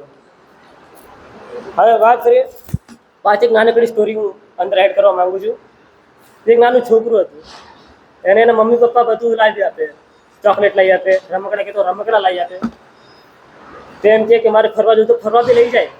એક દિવસ માતા પિતા બંને તેની સાથે બેસે છે અને પૂછે છે, બેટા તને બીજું કંઈ જોઈએ છે? કારણ કે મને મમ્મી જોઈએ છે, મને તમારો સાથ જોઈએ છે. હવે વિચારું છું આપણે કેટલા બધા બીજી છે, આપણી પાસે આપણા પુત્ર માટે કે પુત્રી માટે સમય જ નથી. ઘરમાં જો બે લોકો જોબ કરતા હોય, સ્ત્રી અને પુરુષ બંને જોબ કરે છે, તેમના બાળક પાસે સમય જ નથી એમને આપવા માટે. તો તે લોકો શું કરે છે? એ લોકો એને જે માર્ગદર્શન જોઈએ છે ક્યાંથી આપશે? એ લોકોને કંઈ વાત કરવી હોય તો કોને કરશે? અને કારણ કે આજના જમાનામાં સ્ટ્રેસ બધા પર એટલું છે, માતા પિતા પર બી છે, બાળક પર બી છે, બધા પર એટલું સ્ટ્રેસ છે. એટલે બધા પોતાની દુનિયામાં જ રહ્યા છે. તેમાંથી માતા પિતા પોતે સ્ટ્રેસમાંથી બહાર આવશે તો તે બાળકને કહે છે. એ લોકો પોતાના કામમાંથી બહાર આવશે તો પોતાના બાળક તરફ જોશે. અને વાત થઈ બાળકની, તો બાળકોએ પણ સમજવું જોઈએ કે બધી જ જગ્યાએ તમને બધી જ જગ્યાએ બહુ જ બધા રસ્તા ખુલ્લા મળે છે. તો તમે એક જ રસ્તો શા માટે જુઓ છો? તમે તમારી હોબીને ફોલો કરો અને તમારા માતા પિતાને વિનમ્રતાથી સમજાવો. એ લોકો સમજશે, કેમ નહીં સમજે? તમને સમજાવતા આવડવું જોઈએ. હવે વાત કરું તો બે મૂવી આપણે સરસ જાણીએ છીએ, 3 ઇડિયટ્સ અને તારે જમીન પર. લોકો કહે છે કે તે વિદ્યાર્થીઓ માટે બનેલું છે, પણ મારું માનવું છે કે વિદ્યાર્થીઓ નહીં, પણ વિદ્યાર્થીઓ અને તેમના માતા પિતા બંને માટે તે બનેલું છે. હવે આપણે જોઈએ તારે જમીન પર, તો એક છોકરાની સ્ટોરી આખી છે કે કેવો છે, તેને કેવી હાલત હોય છે બિચારાની. સ્કૂલમાં હોય છે, તેના શિક્ષકો જ નાકારો કહે છે, તેને ડફોર કહે છે, તેના માતા પિતા તેને હોસ્ટેલમાં મૂકે છે, પણ ત્યાં તેને ખારો શિક્ષક ભટકાય છે અને આખું જીવન બદલાય છે. એમ આપણા જીવનમાં પણ આપણને કોઈ એક વ્યક્તિ ભટકાય છે અને આપણું જીવન બદલી નાખે છે. તેવી રીતે આપણે રાહ જોવી જોઈએ અને સરળતાથી આગળ વધવું જોઈએ અને ખોટા પગલે લેતા અટકવું જોઈએ. અને હું ધન્ય છું કે મારી પાસે આવા શિક્ષકો છે અત્યારે અહીંયા હાજર છે. હવે વાત કરું હજી અત્યારથી નહીં, પણ ઘણા સમયથી 2013 પછી જોયું તો સુસાઇડ રેટ 9.3 હતો, અત્યારે 11+ જઈ રહ્યો છે, પ્લસ ચાલ્યો ગયો છે. એનું રીઝન શું છે? કોઈ કહી શકે છે? નો. કારણ કે આપણે એના વિશે વિચારતા જ નથી. વધી રહ્યો છે તો બીજાને ત્યાં થઈ રહ્યું છે ને આપણે ત્યાં શું છે? હવે કહી શકું કે આજની શિક્ષણ નીતિ પર એવું થઈ ગઈ છે કે તે બાળકોને ફક્ત રટવા કહે છે કે આ રટી લો, આ કરી લો, તમારી એક્ઝામમાં પૂછાશે, બસ થઈ ગયું, પતી ગયું. પણ પ્રેક્ટિકલ નોલેજ ક્યાં ગયું એ લોકોને? આજે તે લોકો જ્યારે જોબમાં જાય છે, ત્યારે ઇન્ટરવ્યુમાં જાય છે, ત્યારે લોકો એક્સપિરિયન્સ માંગે છે ને, એમને તો કોઈ આપતું નથી. તે એક્સપિરિયન્સ તો એ લોકોને આપ્યું નથી કોઈ. બસ ખાલી આ રટી લો, આ થઈ ગયું, એક્ઝામમાં લખો, આવી ગયું, પતી ગયું, તમે પાસ થઈ ગયા, તમે બની ગયા જે બનવું હતું તે. એવી રીતે જીવન નથી ચાલી શકતું. તેથી હું માતા પિતા ને ખાસ વિનંતી કરું છું કે પોતાના બાળક જે કરવા માંગે છે, જે ક્ષેત્રમાં આગળ વધવા માંગે છે, જે બનવા માંગે છે, તે વિશે તેમને પૂર્ણ સહકાર આપો અને તે લોકોનો સાથ આપો. અસ્તુ. હા, ખૂબ ખૂબ આભાર. માતા પિતાનો વર્તન અને માતા પિતા દ્વારા અપાયેલું વાતાવરણ એ બાળકના વર્તનને સર્જે છે, બાળકને આગળ વધવા માટેની પ્રેરણા આપે છે. તો હવે હું શ્રી સંદીપભાઈ રાઠોડને વિનંતી કરીશ કે તેઓ આવીને અમને પ્રોત્સાહિત કરે.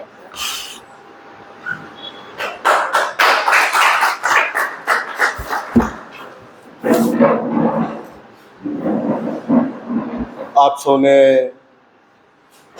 સાદર વંદન સાથે નમસ્કાર. ગાડા કોલેજ નવસારી દ્વારા એમના વિદ્યાર્થી દ્વારા આયોજિત મનોવિજ્ઞાન વિષય ઉપર ચર્ચાની અંદર આપ સૌ આજે પલસાણામાં ગ્રામ પંચાયત ભવનમાં ઉપસ્થિત થયા છો, ત્યારે આપ સૌના પ્રેરક અને ગાડા કોલેજના આચાર્ય શ્રી ગુર્જર સાહેબ અમારા શાળાની અંદર અને જેમનો વિશેષ ફાળો રહ્યો છે અમારા જીવનમાં અહીંયા સ્ટેજ સુધી પહોંચાડવામાં, એવા આચાર્ય શ્રી કલ્પેશ સાહેબ, મારા ગ્રામ પંચાયત અને તાલુકા પંચાયતની સાથે જેમની સાથે વિશેષ રાજકીય કારકિર્દીની અંદર જેમનો સિંહ ફાળો છે, કે નાનાથી મોટા થયા અને એક વ્યક્તિત્વ શું કરી શકે એવા આદરણીય તેજસભાઈ દેસાઈ, સાથે ઉપસ્થિત બે મહેમાનો મોહનભાઈ આહિર અને ગામના પ્રથમ નાગરિક પ્રવીણભાઈ હાલમાં ઉપસ્થિત નથી, સામાજિક પ્રસંગોને કારણે એમને જવાનું થયું. પહેલા તો એક તાળી થઈ જાય આપ સૌના માટે. સમાજમાં મનોવિજ્ઞાન જેવો વિષય અને એ વિષય પણ તમારા આચાર્ય અને ફેકલ્ટીઓની સામે એક વિદ્યાર્થી તરીકે ખોલીને મૂકવો, અને એ પણ 5 વિભાગની અંદર, કે શરૂઆત કરી કે યોગ, તો સરવાળો એટલે શું, બરાબર, અને સાહેબશ્રીએ ખાસ જાણ કરી કે વિદ્યાર્થી યોગમાં આગળ વધે છે અને વિષય સાથે નિભાવવું અને સમાજને આપવું. પછી વાત કરી કેળવણીની વાત કરી, વિચારવાણી વર્તનની વાત થઈ, પોઝિટિવ નેગેટિવની થઈ, સોશિયલ મીડિયા ઇન્ફ્લુઅન્સની વાત થઈ. ઘણા બધા આવા વિષયો છે જે મનોવિજ્ઞાન વિષય સાથે સાંકળીને કેવી રીતે સમાજને સુધારી શકાય. સુધાર શબ્દ બોલે એટલે પહેલા મગજમાં ઇમ્પેક્ટ આવે કે શું ખરેખર સમાજ બગડેલો છે. આ જાહેર મંચ ઉપરથી તમને કે તમે બધા ગધેડા છો એમ, તો પહેલા કેવું થાય કે હસવું આવે, પછી તરત જ બીજો વિચાર આવે કે શા માટે ગધેડા કીધું. કદાચ કોઈને થોડા વધારે વિચારશીલ હશે તો કહેશે કે ખાલી આપણે ગધેડા જેવી મજૂરી કરીએ છીએ એટલે આપણને કહે છે, બરાબર. ને ઘણા વિદ્યાર્થીઓએ ઘણા બધા પ્રવચન ઉપર વાત કરી, સંત તુકારામની વાત કરી, ઘણા બધા મનોવૈજ્ઞાનિક લોકોએ કરેલા પ્રયોગોની વાત કરી, ભારતીય સંસ્કૃતિની અમૂલ્ય ભેટ છે યોગ, એની વાત કરી. તો ઘણો એક કોઈ પણ બેઠા હશે કહેશે કે ગધેડો એટલે શું, બરાબર. આજે ગધેડો હોવું એ સન્માનની વાત છે. તમે કચ્છમાં જાઓ તો વાઇલ્ડ ડેસ એક એશિયામાં એકમાત્ર જોવા મળતું ગધેડો એક પ્રાણી કહેશે કે અમે સન્માનનીય વ્યક્તિ છે. પછી કહેશે કે તનતોડ મહેનત કરી શકીએ છીએ, બરાબર. જોવાવાળાને તો રાવણની અંદર પણ 10 ખૂબી જોવા મળશે ને રામની અંદર પણ 10 નેગેટિવ પોઈન્ટ જોવા મળશે, પણ વિષય વસ્તુ એ છે કે મનોવિજ્ઞાન વિષયને જનમાનસ સુધી પહોંચાડી, જનમાનસનો અનુભવ કરાવીને, બરાબર, અને વિશેષ કેવી રીતે કેળવી શકાય. જે 5 વક્તાઓ અહીંયા ઉપસ્થિત થયા, એમણે પોતાના વિષય ઉપર પ્રકાશ આપીને આપણને ઘણી બધી રસપ્રદ માહિતીઓ આપી, પણ એ વિચાર જો તમારા આચાર્યના મનમાં નહીં ઉદ્ભવ્યો હોતે તો આજે આ ઇમારત આપણને જોવા મળતે નહીં. પણ ખાસ જે 5 વક્તાઓને કહેવા માંગીશ કે વિષય ખૂબ સારો પસંદ કર્યો, ખૂબ સચોટ માહિતી તમે એની અંદર નિરૂપણ કરીને બધાને આપવાનો પ્રયત્ન પણ કર્યો, પણ છતાં પણ જે તમારા સોશિયલ એક્સપેરિમેન્ટ છે એની અંદર વધારે સમાવેશ કરીને જે રિયલ એક્સપેરિમેન્ટ સાથેની વાતો છે એ સમાજની સામે મૂકો. ઘણા વક્તાઓએ જે ઉદાહરણોની વાત કરી, અહીંયા ઉપસ્થિત સાહેબો અને માન્ય તેજસભાઈ છે, ઘણા બધા વિષય વસ્તુ અને ઉદાહરણોથી પરિચિત છીએ.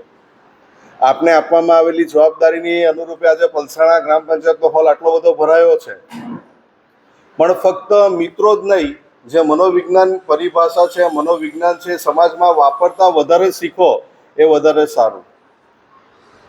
તમે જોશો તો જાહેર જીવનની અંદર શું ફક્ત 2014ની અંદર મોદી સાહેબ આવ્યા પછી જ સ્વચ્છતા એ પ્રાયોરિટી હતી? ના. શારીરિક શિક્ષણ અને સૌકાની અંદર આપણે ધોરણ 3થી ભણીએ છીએ કે સ્વચ્છતા એ પહેલું પરિબળ છે. સવારે ઉઠીને વહેલું નાહવું જોઈએ, પૂજા કરવી જોઈએ, અને ઘણા બધા વિષય વસ્તુની અંદર આપણે નાનપણથી ટેવાયેલા છે. પણ સાહેબ હવે પછીની જનરેશનને સવારે ઉઠીને પૂજા એટલે શું એ હવે એમના માટે એક બહુ મોટી ચેલેન્જ થઈ જાય. હવે તો પૂજા પછી પહેલાં મોબાઈલની પૂજા થશે અને પછી બાકીની પૂજા થશે, એ જરૂરી થશે. પણ ખરેખર ઘણા બધા દેશની અંદર સોશિયલ એક્સપેરિમેન્ટ ચાલે છે, અને તો અમે રૂબરૂ જોઈએ છે કે લોકોની માનસિકતા કેવી રીતે બદલી શકાય. વાત કરું તમારા જ વિષયથી તો સોશિયલ મીડિયા તો છે જ, પણ સ્વચ્છ ભારત મિશન જે ચલાવવામાં આવ્યો એ શું હતું? ફિકલ ડેફિકેશન, એટલે કે તમે એમ જોશો તો સ્વચ્છ ભારત અંતર્ગત કેટલી બધી વસ્તુઓ ચલાવવામાં આવી. આજે તમે જાહેરમાં કચરો નાખતા એકવાર તો ખચકાટ અનુભવો જ કે હું જાહેરમાં કોઈ ચ્વિંગમ છે, બિસ્કિટ છે, એનું રેપર બહાર નાખી દઉં છું એમ. પણ એના શા માટે સ્વચ્છતા જરૂરી છે? તો એના ઘણા બધા ડાયલેમા છે અને ઘણી બધી વસ્તુઓ ખુલે છે કે પર્યાવરણનું જતન, સ્વચ્છતા, ઘણી બધી વસ્તુઓ છે.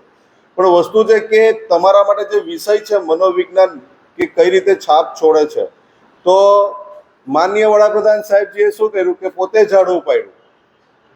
બરાબર, આજે સાફ સફાઈ કરવી એ શરમની વાત નથી, એ આપણી નૈતિક જવાબદારી છે. અને ઘરમાં સાફ સફાઈ રાખવું, ધારો કે તમારા ઘરમાં તમારું ઘર અસ્તવ્યસ્ત હોય તો તમને શરમ અનુભવે, તો તમે કામવાળાને ચીંધો, મા બાપને ચીંધો, એની કરતાં જાતે કરતા થાવ તો શરૂઆત ત્યાંથી થાય. પછી તમે જોશો તો સ્વચ્છતા મિશન એક આખા દેશને હલાવી નાખ્યું. પછી એના માટે વડાપ્રધાન શ્રી અપીલ કરી, પણ ઘણા બધા તમે જોશો તો ફિલ્મ ઇન્ડસ્ટ્રીઝની અંદર 2 પિક્ચર એવા આવે છે, એક છે પેડમેન અને ટોયલેટ. હા કે ના? હા કે ના? તમે જોશો તો એ શું છે, એક સોશિયલ એક્સપેરિમેન્ટ છે કે સમાજના એવા તબક્કાને તમારે સુધારવાનો છે કે જ્યાં સુધી તમે સીધા પહોંચી શકો એમ છે નહીં. તમને ખબર છે કે મેન્સ્ટ્રુએશન જે છે એક જરૂરિયાત વસ્તુ છે, કે જો મેન્સ્ટ્રુએશન નહીં થાય તો આવનારી પેઢી નહીં થાય. તો એને સાચવવા માટે જે પેરામીટર્સ છે, જે પરંપરાઓમાં ચાલતું વિજ્ઞાન હતું, અને વિજ્ઞાન ભૂલાતું ગયું, અને શું છે કે વિજ્ઞાનની સાથે ઘણી બધી રૂઢિઓ એવી બેઠી કે જેને કારણે તમે જોશો કે આજે બાળક થવું ને એ બહુ મોટું વરદાન છે. અને ટોયલેટ પિક્ચરથી તો આપ બધા સૌ પરિચિત છો.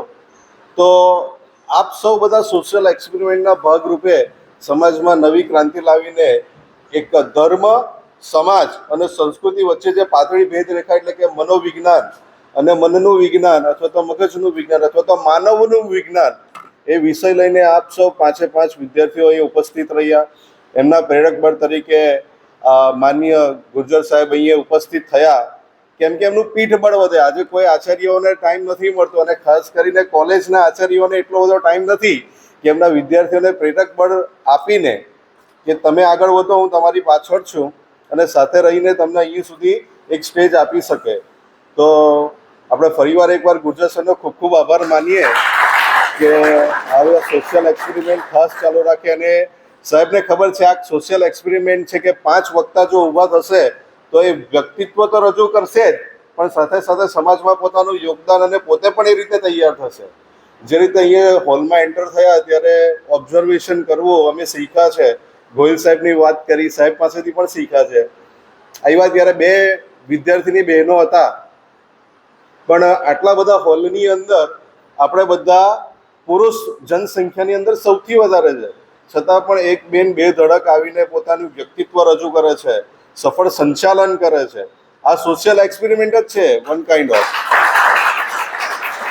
અને આપણે માનીએ પણ છે. માનીએ છે ને? હા. તો એ બેનની અંદર આપણી બેન જોઈએ, હા કે ના? ઘરે જઈએ, ઘરે કોઈ વિદ્યાર્થીઓ ભણતા હોય, હવે આપણે બધા કોલેજની અંદર છીએ, આપણે બધા સક્ષમ છીએ કે કોઈને એકડો, બાળાક્ષરી, ABCD બધું શીખવાડી શકીએ. પણ આમાંથી કેટલા કરશે ને એક પોતાના માટે ચેલેન્જ રહેશે.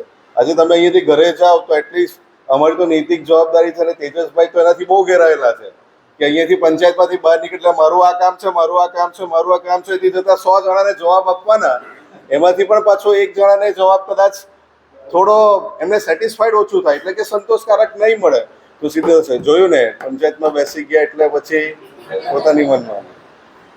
પણ અમારે માનસિકતા બહુ, એટલે કેવું ને કે અહીંયા આઈસ ફેક્ટરી, અહીંયા સુગર ફેક્ટરી, ને અહીંયા પછી કઈ ફેક્ટરી ચાલે છે અમારો મન જાણે છે.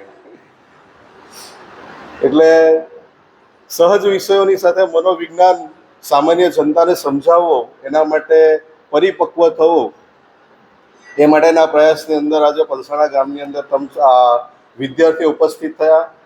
એ અમારા માટે ખૂબ આનંદ અને ગર્વની બાબત છે કે આજની આવનારી પેઢીઓ આવા વિષયો સાથે સમાજની અંદર ઉતરે છે.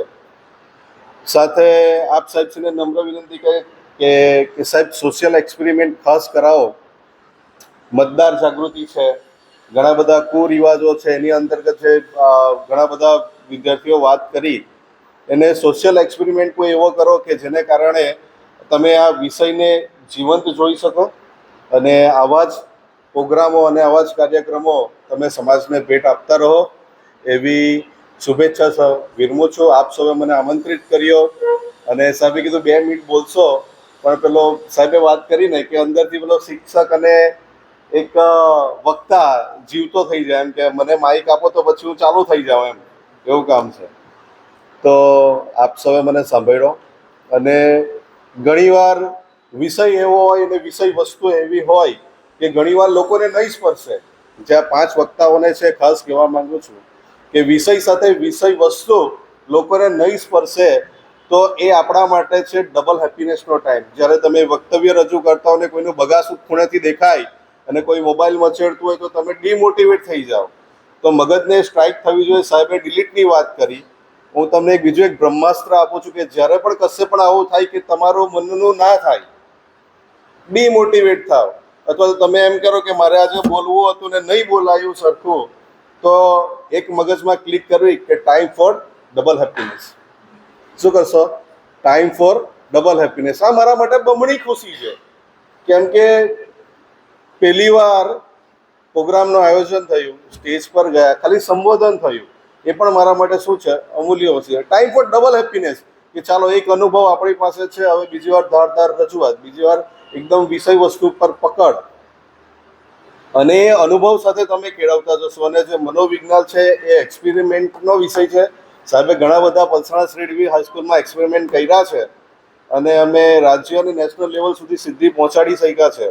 અને સાહેબ જે હમણે એક અનુસૂચિત જનજાતીય વિસ્તારની અંદર જે આ કરી રહ્યા છે, બરાબર, એમને મળેલી પ્રેરણા, એમના એ અનુભવ હવે ત્યાં રજૂ કરશે અને આવનારા ભારતને, ગુજરાતને વધારે સક્ષમ વિદ્યાર્થી મળશે. એનો મતલબ એ નથી કે તમે બધા સક્ષમ નથી, બરાબર, પણ જે આ પ્રયાસ આપણે એક પલસાણા ગ્રામ પંચાયતના હોલમાં કરી રહ્યા છે, પલસાણાની જનતા માટે કરી રહ્યા છે, તો ઘણીવાર ડબલ હેપીનેસનો ટાઈમ આવશે, ઘણીવાર ડિમોટિવેટ થવાશે, બધું થશે, પણ જે વિષય સાથે જઈશું તો એક સમાજ સાથે જોડાયેલા છે, સામાજિક પ્રાણી છે, એટલે બધું થશે. પણ એક મગજમાં રાખવું કે આપણે ઉત્ક્રાંતિની અંદર છે અને ઉત્ક્રાંતિવાદ ઘણો બધો વિશાળ વિષય છે, સાહેબ શ્રી જાણે છે, પણ એની અંદર વધારે વિશેષ થઈ જતાં મારું વ્યક્તિત્વ ટૂંકાવું છું, કેમ કે હજી આપણે ઘણા મહાનુભાવોને સાંભળવાના છે. મારા માટે આનંદની લાગણી એ છે કે પલસાણાની અંદર આવા કાર્યક્રમ થાય છે અને એ પણ વિદ્યાર્થીઓ દ્વારા થાય છે. અને એમના પ્રેરક તરીકે એક પાછળ રહેલો શિક્ષક છે જે સમાજ માટે સમર્પિત થઈને આ કામ કરે છે. એ માટે આપ સાહેબશ્રી અને આપ સૌનો ખૂબ ખૂબ આભાર. જય હિન્દ, જય ભારત, જય જય ગરવી. ખૂબ ખૂબ આભાર સર, તમે અમને સંબોધ્યા એનું અમને ખૂબ આનંદ છે. તો હવે મને આશા છે કે આ વક્તવ્ય દ્વારા આપણને ખૂબ પ્રેરણા હજુ મળી છે અને આપણે હજુ વધારે સરસ કાર્ય કરીશું, એ મને આશા છે. હવે હું અમારા એવા ગુરુને અહીંયા ઉપસ્થિત કરવા જઈ રહી છું જે અમને રોજ ક્લાસમાં કહે છે કે તમારે તમારી અંદરની જે વાતો છે, તમને હું અગર એક એક્ઝામ્પલ આપું તો સર અમને રોજ 5 મિનિટ ઊભા કરે છે બોલવા માટે, કે તમે ઊભા થાઓ અને બોલો, જે પણ મનમાં હોય, જે પણ એક્સપિરિયન્સીસ હોય, બસ બોલો. તો અમને પ્રેરણા આપનાર અમારી પાછળ ખૂબ મોટા, અમારા માથા પર ખૂબ કહેવાય છે કે આશીર્વાદ છે. તો હું અશ્વિન સરને વિનંતી કરીશ કે તેઓ આવીને તેમના વચનો દ્વારા આપણને પ્રોત્સાહિત કરે. આજના પલસાણા મુકામે યોજાયેલ મનોવિજ્ઞાન વિભાગ દ્વારા લોકજાગૃતિ કાર્યક્રમમાં ઉપસ્થિત અમારી એસબી ગાડા કોલેજના પરમ આદરણીય આચાર્ય શ્રી ડૉક્ટર ધર્મવીર ગુર્જર સાહેબ, ભૂતકાળમાં પલસાણા અને હવે સારવણીની અંદર જેઓ નેત્રદીપક કામગીરી કરી રહ્યા છે એવા કલ્પેશભાઈ સાહેબ, હમણાં જ આપણે જેમની વાણીનો ભરપૂર લાભ લીધો એવા સંદીપભાઈ, હજુ પણ એમના વ્યક્તિત્વના ઘણા પાસા છે, ક્યારેક આપણને લાભ મળશે. જીપીએસસીનું તમે સંભાળો છો. યસ. અને તેજસભાઈ, સમય વહી રહ્યો છે. મારી અને તમારી સૌની લાલચ તો એવી જ છે કે આપણે ગુર્જર સાહેબને સાંભળવાના છે. એટલે સાહેબ પાસે હું પાછો વચ્ચે આવ્યો હતો, નાનકડી રિક્વેસ્ટ કરે, સાહેબ હું તમે જ આવે. તો સાહેબ કે ના, 2 મિનિટ તમારે કહેવું પડશે. સર્વસામાન્ય મારું ઓબ્ઝર્વેશન બહુ ટૂંકમાં હું રજૂ કરી દઉં. પેલું તો અહીંયા આવ્યો એટલે થોડું બધા માણસોને મળ્યો એટલે કીધું કે ભાઈ આ ગામ વિશે, કે જે ગામના લોકો હરપલ છે શાણા, એ ગામનું નામ છે પલસાણા. જે ગામના લોકો હરપલ શાણા, એ ગામનું નામ છે પલસાણા. અને મિત્રો, શાણા માણસો સુખી હોય છે. અને આપણો મનોવિજ્ઞાનનો વિષય જેવો છે કે સાહેબ પણ જેને હંમેશા હિમાયત કરી છે અમારી કોલેજમાં, સાયકોલોજીકલ વેલબિંગ, મનોવૈજ્ઞાનિક સુખાકારી એ જ મુખ્ય સુખાકારી છે. અને આપણે દુનિયામાં જોઈએ કે બધાનું જીવનનું એક જ લક્ષ્ય છે, સુખ પ્રાપ્ત કરવું, સુખ, શાંતિ, સુકૂન, જેને આપણે કહીએ છીએ. પણ મેં જે વાતો કરી કે બહુ ટૂંકમાં મારા ઓબ્ઝર્વેશન રજૂ કરીશ કે જેને કારણે આપણને આ સુખ આપણા હાથમાંથી છટકી જતું હોય એવું લાગે છે. એવા કેટલાક ઓબ્ઝર્વેશન કે આ દુનિયામાં કોન્ટ્રોવર્સી છે સાહેબ, કે ગરીબ માણસ વિચારે છે કે ભૂખ લાગે તો શું કરું, શું કરીશ. અને એના વર્સિસ જે કોન્ટ્રોવર્સી છે અમીરો, કે શું કરું તો ભૂખ લાગે, દવા લેવી પડશે. હા, અહીંયા સાયકોલોજીની વાત આવે છે. અનાજની બોરી જે ઊંચકી શકે છે એ ખરીદી નથી શકતો, અને જે ખરીદી શકે છે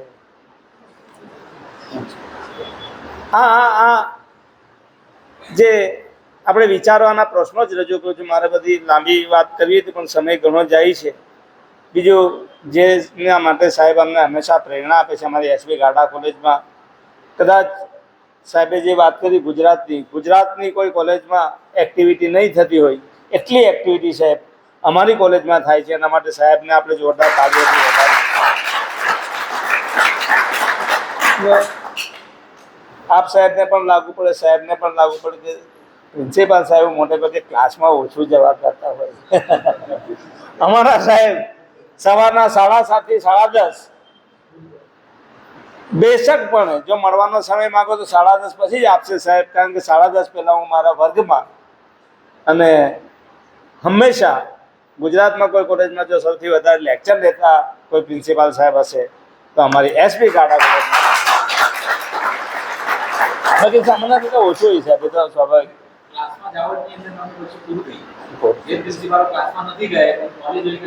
ખતમ થઈ જાય છે પણ એવું એ લોકોને પડી નથી હોતી, એ અલગ બાબત છે.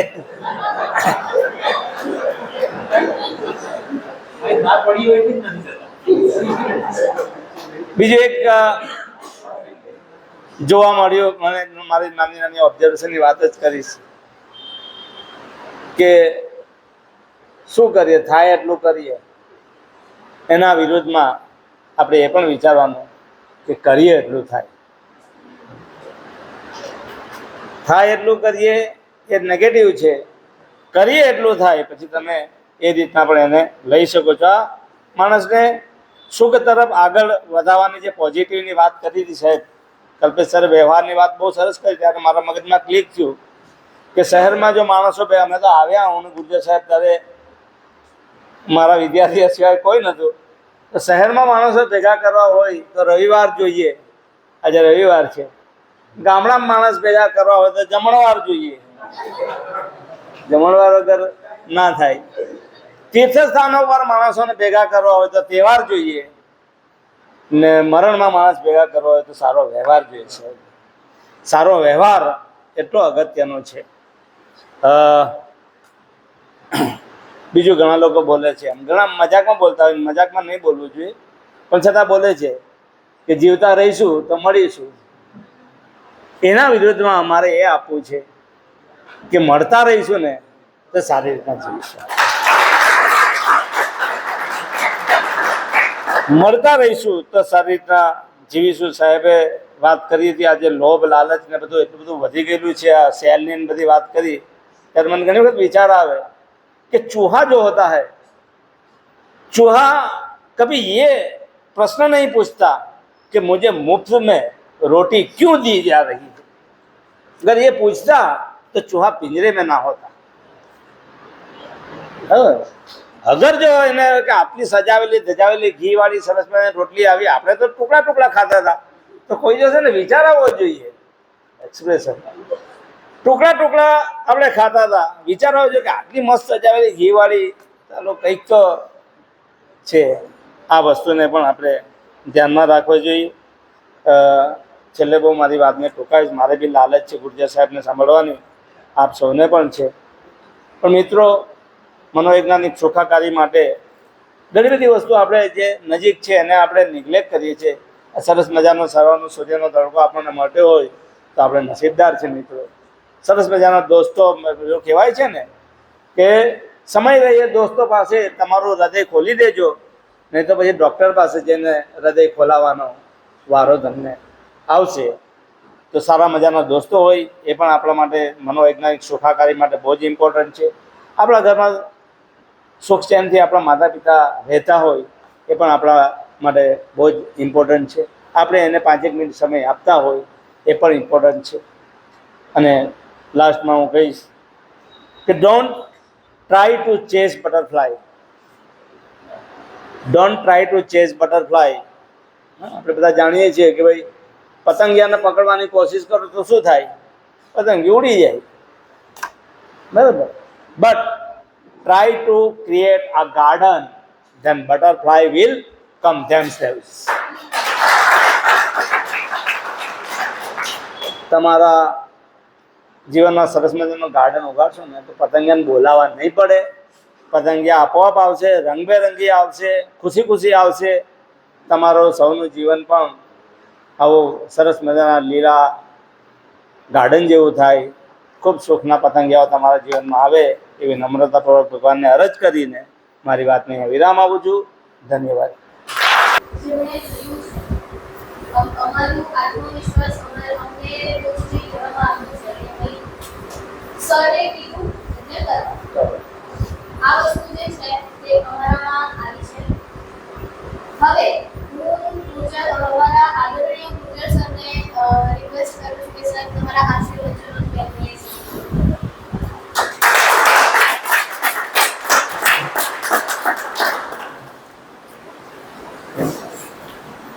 એસબી ગરડા કોલેજ દ્વારા આયોજિત અને વિદ્યાર્થીઓ દ્વારા સંચાલિત આજના આ લોક જાગૃતિ મનોવિજ્ઞાન વિભાગ દ્વારા આયોજિત લોક જાગૃતિ કાર્યક્રમની અંદર થોડીક ક્ષણો પહેલાં જેમણે વિદાય લીધી છે એવા આદરણીય મોહનભાઈ, પ્રવીણભાઈ, ભાઈ શ્રી સંદીપભાઈ, ભાઈ શ્રી તેજસભાઈ અને જેમને સારવણીથી ખેંચીને લાવ્યા એવા આચાર્ય શ્રી કલ્પેશભાઈ, મારા સાથી અધ્યાપક ભાઈ શ્રી અશ્વિનભાઈ, તમામ મારા બચ્ચાઓ અને ગ્રામજનો. મિત્રો, આજે મનોવિજ્ઞાનની અંદર વિદ્યાર્થીઓનું કોન્ટ્રીબ્યુશન અને આપ સૌએ નિહાળ્યું કે વિદ્યાર્થી શું કરી શકે છે અને એની અંદર 1 by 1 જે શરૂઆત કરેલી એ આનંદે શરૂઆત કરી. યોગનું જીવનમાં શું મહત્વ છે?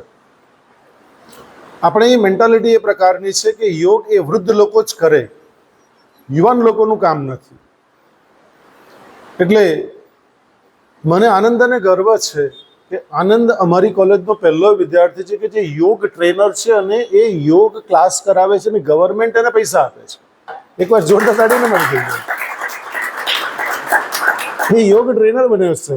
ગરડા કોલેજમાં પહેલો યોગ ટ્રેનર, યોગનો યોગ ટ્રેનર. અને કોલેજમાં કોઈ યોગ ટ્રેનર બન્યા હોય મને તો કંઈ ખ્યાલ જ નથી એવું. અને તેમાં મારો દીકરો જ્યારે યોગ ટ્રેનર બન્યો હોય તો મારા માટે કેટલી આનંદની ઘટના હોય એમ. શરૂઆત આનંદે બહુ જ સુંદર કરી. આનંદ ખરેખર અભિનંદન. થોડો સમય ઓછો લીધો કારણ કે હું સૌ વાલી મિત્રો આગળ ને વિદ્યાર્થી મિત્રો, મારો હરેશ પણ બેઠો છે, જીવન પણ બેઠો છે, તમામ મારા ભૂતપૂર્વ વિદ્યાર્થીઓ મારી મૂડી છે, એ મારી એસેટ છે. મારે પલસાણાનું કામ હોય, હરેશને, જીવનને કે ચેતનને ફોન કરી દઉં કે આજે હું આવું છું પલસાણા, એટલે બધી વ્યવસ્થાઓ ગોઠવાઈ જાય. એ મારા માટે મૂડી છે, મારા બચ્ચાઓ મિત્રો. એટલે આનંદે જે રીતે વાત મૂકી અને આપણે જે રીતે સાંભળ્યું એ જ રીતે આજે એ લોકોનો પ્રથમ પ્રયત્ન છે સાહેબ. કલ્પેશભાઈ, તેજસભાઈ લોકો પહેલી વાર સ્ટેજ ઉપર બોલી રહ્યા છે. થોડું આનંદે ટૂંકાવી નાખ્યું. આ લોકોની પ્રેક્ટિસ અમે કરાવેલી સાહેબ કે 10-10, 15-15 મિનિટ બોલવાનું, 5 જણ એટલે 50 મિનિટ તો થવી જોઈએ. હું સતત વોચમાં જોયા કરતો હતો કેટલી મિનિટ થાય છે એ લોકોની. પણ પહેલો પ્રયત્ન છે અને પછી છેલ્લે અમે લોકો એટલા માટે જ જઈએ સાહેબ. અમે લોકો અંજલ માછીવાડ ગયેલા એક વખત. અમારી 3 દીકરીઓ બોલવાની હતી, એમાં એક જ દીકરી હાજર રહી, 2 દીકરી કોઈ કારણસર નહીં આવી શકી. એક દીકરીને અમે 15 મિનિટ આપેલી, અમે ડેમો પણ લીધેલું, બધું જ કરેલું. મેં પત્રકારો બધાને બોલાવેલા, ઇલેક્ટ્રોનિક અને પ્રિન્ટ મીડિયા જે ગયા વીકના કાર્યક્રમમાં આવેલા. પણ આ સુરત જિલ્લો લાગે છે એટલે લોકો આજે નહીં આવે અમારી જોડે. બાકી આજ તક પણ મેં પ્રયત્ન કર્યો, મારા રોનકને ફોન કર્યો કે મારા બચ્ચાઓને નેશનલ ચેનલ ઉપર સુધી લઈ જવા છે. એના પેરેન્ટ્સ જોઈ તો એને પોતાને ગર્વ થાય કે મારો દીકરો કે દીકરી આજે બાઇટ્સ આપે છે 2 મિનિટની. એટલે જે રીતે શરૂઆત થવી જોઈએ એ લોકો વિદ્યાર્થી પોતપોતાના એફર્ટ સોલિડ કર્યા છે, એમાં કોઈ બે મત નથી. એટલે આનંદને પણ અભિનંદન. સોહેલે પણ બહુ સુંદર વાત કરી, કારણ કે આ બધા જ મારી કરતાં સારું બોલી શકે એવી પૂર્ણ ક્ષમતા છે મિત્રો. સારામાં સારું, ઉત્તમમાં ઉત્તમ આપી શકે એવી ક્ષમતાવાળા મારા બચ્ચાઓ છે. એટલે મને છે ને, હું હંમેશા સાહેબ પહેલા વર્ષમાં જે વિદ્યાર્થીઓ એને કહું કે તમે તમામ એક્સ્ટ્રા ઓર્ડિનરી છો, એક્સ્ટ્રા માઇલ ચાલનારા લોકો છો, તમે ધ્રુવના તારા જેવા છો, તમે ઓરિજિનલ ડાયમંડ્સ છો. આ મારા 4 સ્લોગન્સ પહેલેથી હોય છે. હું ક્યારેય મારા વિદ્યાર્થીઓને અંડર એસ્ટિમેટ ક્યારેય કરતો નથી, કારણ કે મારી કરતાં મારા બાળકો સર્વશ્રેષ્ઠ જ છે ને ઉત્તમમાં ઉત્તમ પ્રદાન ભારત દેશ માટે કરી શકે એવી પૂર્ણ ક્ષમતા છે આ લોકોમાં. માત્ર જગાવવાની જરૂર છે અને એ ગાયડા કોલેજ કરી રહી છે. એ વાતનો ખરેખર મને આનંદ અને ગર્વ છે. સોહેલે પણ પોતાની વાત બહુ સુંદર રીતે મૂકી, એટલે સોહેલને પણ ખૂબ ખૂબ અભિનંદન, કારણ કે સોહેલે જ આખી વાતને મુમેન્ટને ઉપાડી કે સર અમે પલસાણામાં કરીશું. સોહેલ એવા વ્યક્તિ અને વ્યક્તિત્વોને લઈ આવ્યો કે જેને કારણે આપણને હોલ ફ્રીમાં મળી ગયો. પૈસા નથી ને ભાઈ? હા, હોલ ફ્રીમાં મળી ગયો આપણને. કારણ કે અમારો પ્રયત્ન સાહેબ એ જ હોય છે કે ક્યાં સ્કૂલના હોલમાં જવું, ક્યાં કોઈ મંદિરના હોલમાં જવું, ક્યાંય પણ ફ્રીમાં શોધવું ને ફ્રીમાં તમને ક્યાંય નહીં મળે. મન કેવું હું ક્યાંય કોઈને કહી દઈશ, ફોન કરી દે એટલે તમારું કામ થઈ જશે.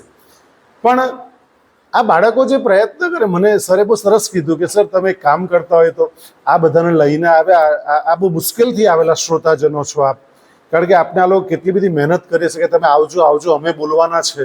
આ લોકોનો સાહેબ પ્રયત્ન ઓછા નથી, ઇવન આનંદિતાના પ્રયત્ન ઓછા નથી. અને અંકલને લઈને ઠેઠ બારડોલીથી આવી છે એટલે બધાએ એફર્ટ કર્યા. એટલે સરે મને એવું કીધું, કલ્પેશ સરે, કે સર સ્કૂલમાં જ રાખવાનું તમારે.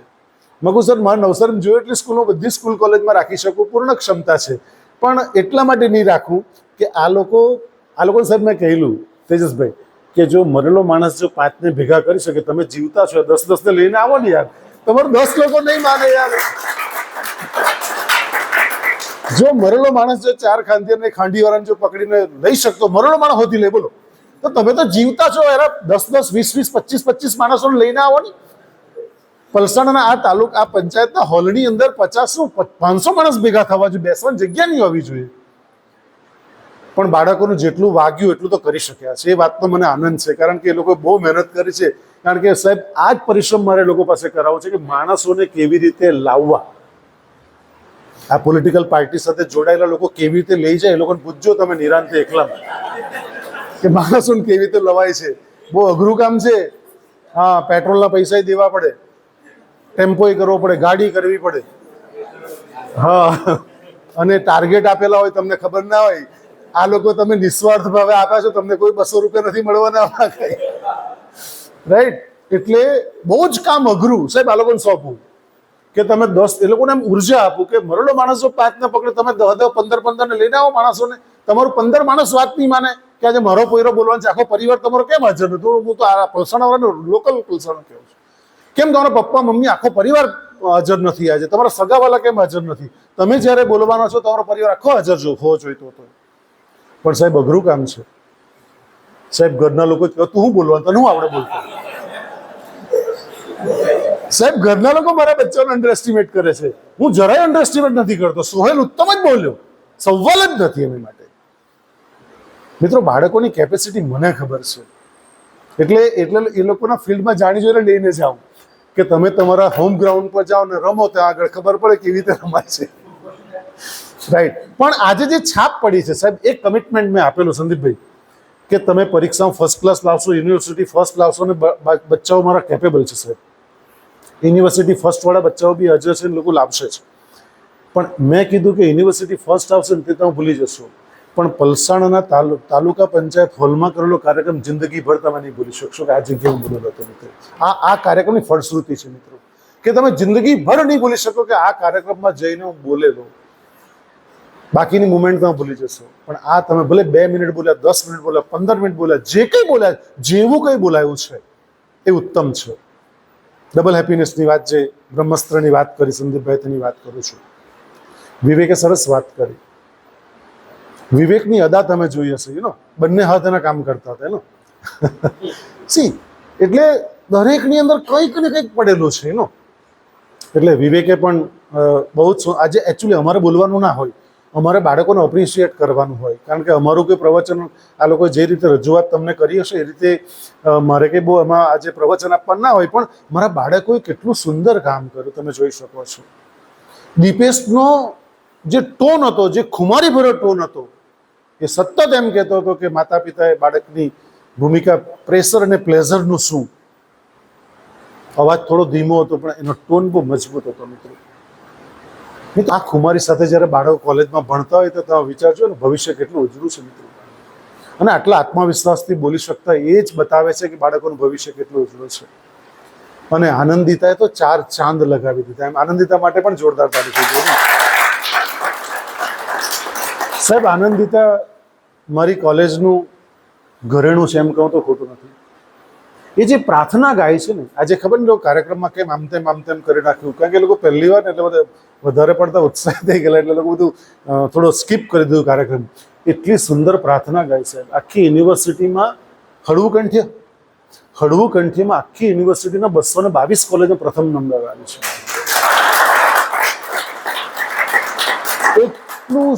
એટલો સુંદરનો અવાજ છે, એટલું સુંદર એ ગાય છે મિત્રો. અને મેં સ્પેશિયલ કીધું કે આ 4 છોકરા બોલવાના છે, મને 5મી છોકરી આનંદિતા જોઈએ. સ્પેશિયલ છે બારડોલીથી બોલાવી. બાકી જનરલી બીજા ગામના લોકોને અમે હેરાન નહીં કરે. પલસાણા તો પલસાણાની આજુબાજુ 1-2 કિલોમીટર રહેતી એ લોકોને જ બોલાવીએ અમે, બાકીનો હેરાન નહીં કરે. પણ મેં એને બોલાવી, મૂકો આનંદિતા મને જોઈશે. એક બીજી છોકરી પણ છે મારી પ્રિયાંશી સાહેબ, એને પણ સાંભળો ને તમે ગદગદિત થઈ જાઓ સાહેબ. મારા આ બધા ડાયમંડ છે રિયલ ડાયમંડ છે, તેજસ્વી તારલાઓ છે, કે જેને કારણે આજે જે મારી શોભા છે ને સાહેબ, આ મારા તબ્દ પાછળ હરેશ બેઠો છે, આ જીવન બેઠો છે, ચેતન બેઠો છે, પાછળ મારો દીકરો બેઠો છે, આ બધા જ જે મારું મસ્તક જે ઉન્નત મસ્તક કરે છે ને, આ બચ્ચાનો સિંહ ફાળો છે સાહેબ. એ લોકોનું કોન્ટ્રીબ્યુશન કોલેજમાં જબરજસ્ત છે. એટલું સુંદર બોલે છે, એટલું સુંદર જેની કોઈ હદ નહીં મિત્રો. એટલે આજે મારા તમામ બચ્ચાઓને ખરેખર અભિનંદન આપું છું કે એ લોકોએ ખૂબ સારી રજૂઆત કરી, પલસાણામાં પોતાની એક છાપ આજે મૂકી છે. હવે નેક્સ્ટ કાર્યક્રમ અમે બારડોલીમાં અમે એક કાર્યક્રમ પતે એટલે બીજાને જાહેરાત કરી જ દઈએ, બારડોલી મુકામે કરીશું મિત્રો. આવા કાર્યક્રમો કરીને સમાજનું જે ઉત્તરદાયિત્વ છે અમારું ગાયડા કોલેજ પરિવારનું, કે સમાજે અમને પુષ્કળ આપ્યું છે, જેનું ઋણ અદા કરવા માટેના આવા નાના નાના ચકલી પ્રયત્નો અમે કરીએ છીએ. ભલે 25-50 માણસોની હાજરીમાં અમે કર્યું, પણ એટલીસ્ટ એક ચકલી પ્રયત્ન છે કે એક કુટુંબમાં સુસંવાદિતા કેવી રીતે જાળવી શકાય, એકતા કેવી રીતે રહી શકાય, સંયુક્ત કુટુંબ કેવી રીતે સચવાઈ જાય, એ બધા પ્રયત્નો અમારા સતત હોય છે. અને મીડિયા દ્વારા જે આનંદે વાત કરી કે ભાઈ પરિવારને સમય આપવાની જરૂર છે ને, ખુશી ક્યાં છે, તો ખુશી તો પરિવારમાં છે. પેલી બહુ સુંદર એક વાર્તા આપ સૌ જાણો છો કે પેલા સંત હતા, તે અંધારાની જગ્યાએ અજવાળામાં સોય શોધી રહ્યા હતા. તે બધા યુવાન લોકો ગયા અને પૂછ્યા કે તમે શું શોધી રહ્યા છો? તો કે સોય ખોવાઈ ગઈ તે શોધી રહ્યો છું. એટલે પેલા 5-10 છોકરાઓ શોધવા લાગ્યું પણ જડ્યું નહીં. એટલે એક ચબરાક છોકરો હતો, એણે પૂછ્યું કે એકચ્યુઅલી સંત તમારી સોય ખોવાઈ ક્યાં છે? કે ખોવાઈ તો મારી ઝૂંપડીમાં અંધારામાં છે. તો કે અહીંયા કેમ શોધો? ત્યાં ખોવાઈ તો અહીં કેવી રીતે મળશે?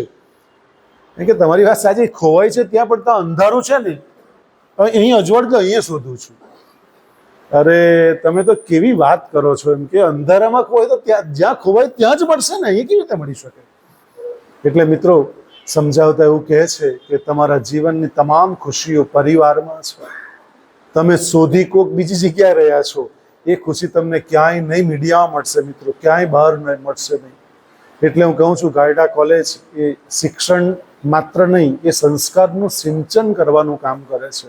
સાહેબ તમને જાણીને આશ્ચર્ય થશે કે ગાયડા કોલેજ મનોવિજ્ઞાનના વિદ્યાર્થીઓ રોજ મા બાપને પગે લાગે છે. સાહેબ રોજ શ્રીમદ ભાગવત ગીતા વાંચે છે, રોજ મેડિટેશન કરે છે, રોજ હનુમાન ચાલીસા બોલે છે, રોજ ગાયત્રી મંત્ર બોલે છે. મિત્રો આવા 1000 સદગુણો એ લોકોને આપ્યા છે ને, એ લોકો ફોલો કરે છે. વિચાર કરો મને કેટલો ગર્વ થતો હશે. અને એક દીકરીએ મને સવાલ પૂછ્યો કે સર પપ્પા મમ્મી કહીએ તો અમે બહુ ઝડપથી માનતા નથી, પણ તમે કહો છો તો અમે માની જઈએ છીએ. એટલે મેં એમને એક સેકન્ડનો પણ વાર લગાડે વગર આન્સર કરેલો. મેં કહેલું કે એકચ્યુઅલી પહેલું પાલન હું કરું છું, મારા પિતાશ્રીને રોજ હું ચરણ સ્પર્શ કરીને આજે બી આવું છું, એવરી ડે આવું છું. મારા શબ્દોમાં તાકાત ત્યારે આવે છે કે જ્યારે પહેલાનું પાલન કરું છું. અને આચાર્ય આચરણ ઇતિ આચાર્ય, તમે જ્યારે આચરણ કરો છો ત્યારે જ આચાર્ય થાવ છો. માત્ર વાતો કરવાથી કંઈ ભેળ પડતો નથી. બાળકોમાં જો તમારે મૂળભૂત સંસ્કાર નાખવા પડશે, તમારામાં સંસ્કારી હોવા અતિ અનિવાર્ય છે. તો ખરેખર આજનો કાર્યક્રમ ખૂબ સુંદર માહોલની અંદર થયો.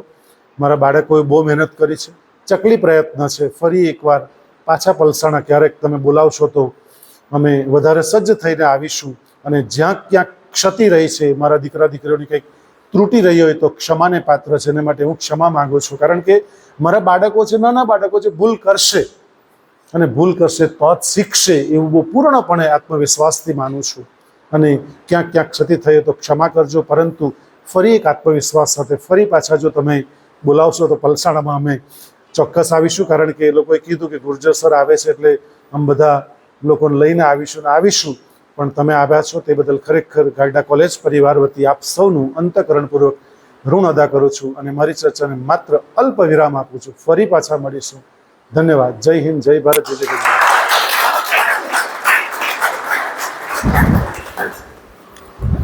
ખૂબ આભાર સર. એવું કહી શકાય ને કે માત્ર કેમ્પસ મોટું હોવું જરૂરી નથી. કેમ્પસની આજુબાજુની પણ એવી ઘણી બધી વસ્તુઓ છે. તો ખરેખર અગર કહેવા જઈએ તો મનોવિજ્ઞાન લઈને ખબર પડી કે જીવનમાં એટલી બધી વસ્તુઓ છે જેના ઉપર કાર્ય કરવાની ખૂબ જરૂર છે. મારી મેન્ટલ કન્ડિશન હોય, માતા પિતા સાથેના વર્તન હોય કે પછી કંઈ પણ ખૂબ જરૂર છે. અને અમારા જે પ્રોફેસર્સ છે, અશ્વિન સર છે, ગુજર સર છે, ઉષાબેન છે, ઉષાબેન પણ એટલા જ અમને મોટિવેટ કરે છે. દર વખતે કોઈ પણ કોમ્પિટિશન હોય ને તો મેડમ અમને તરતથી પૂછે તું કર, અમે છીએ તમને શીખવા માટે. તો આ જ વસ્તુ જોઈએ છે આપણી જનરેશન અને એ અમને ખોટી મળે. તો એ બદલ અમે સૌ વિદ્યાર્થીઓ આપ સૌનો ખૂબ આભાર માનીએ છીએ sir. Thank you so much.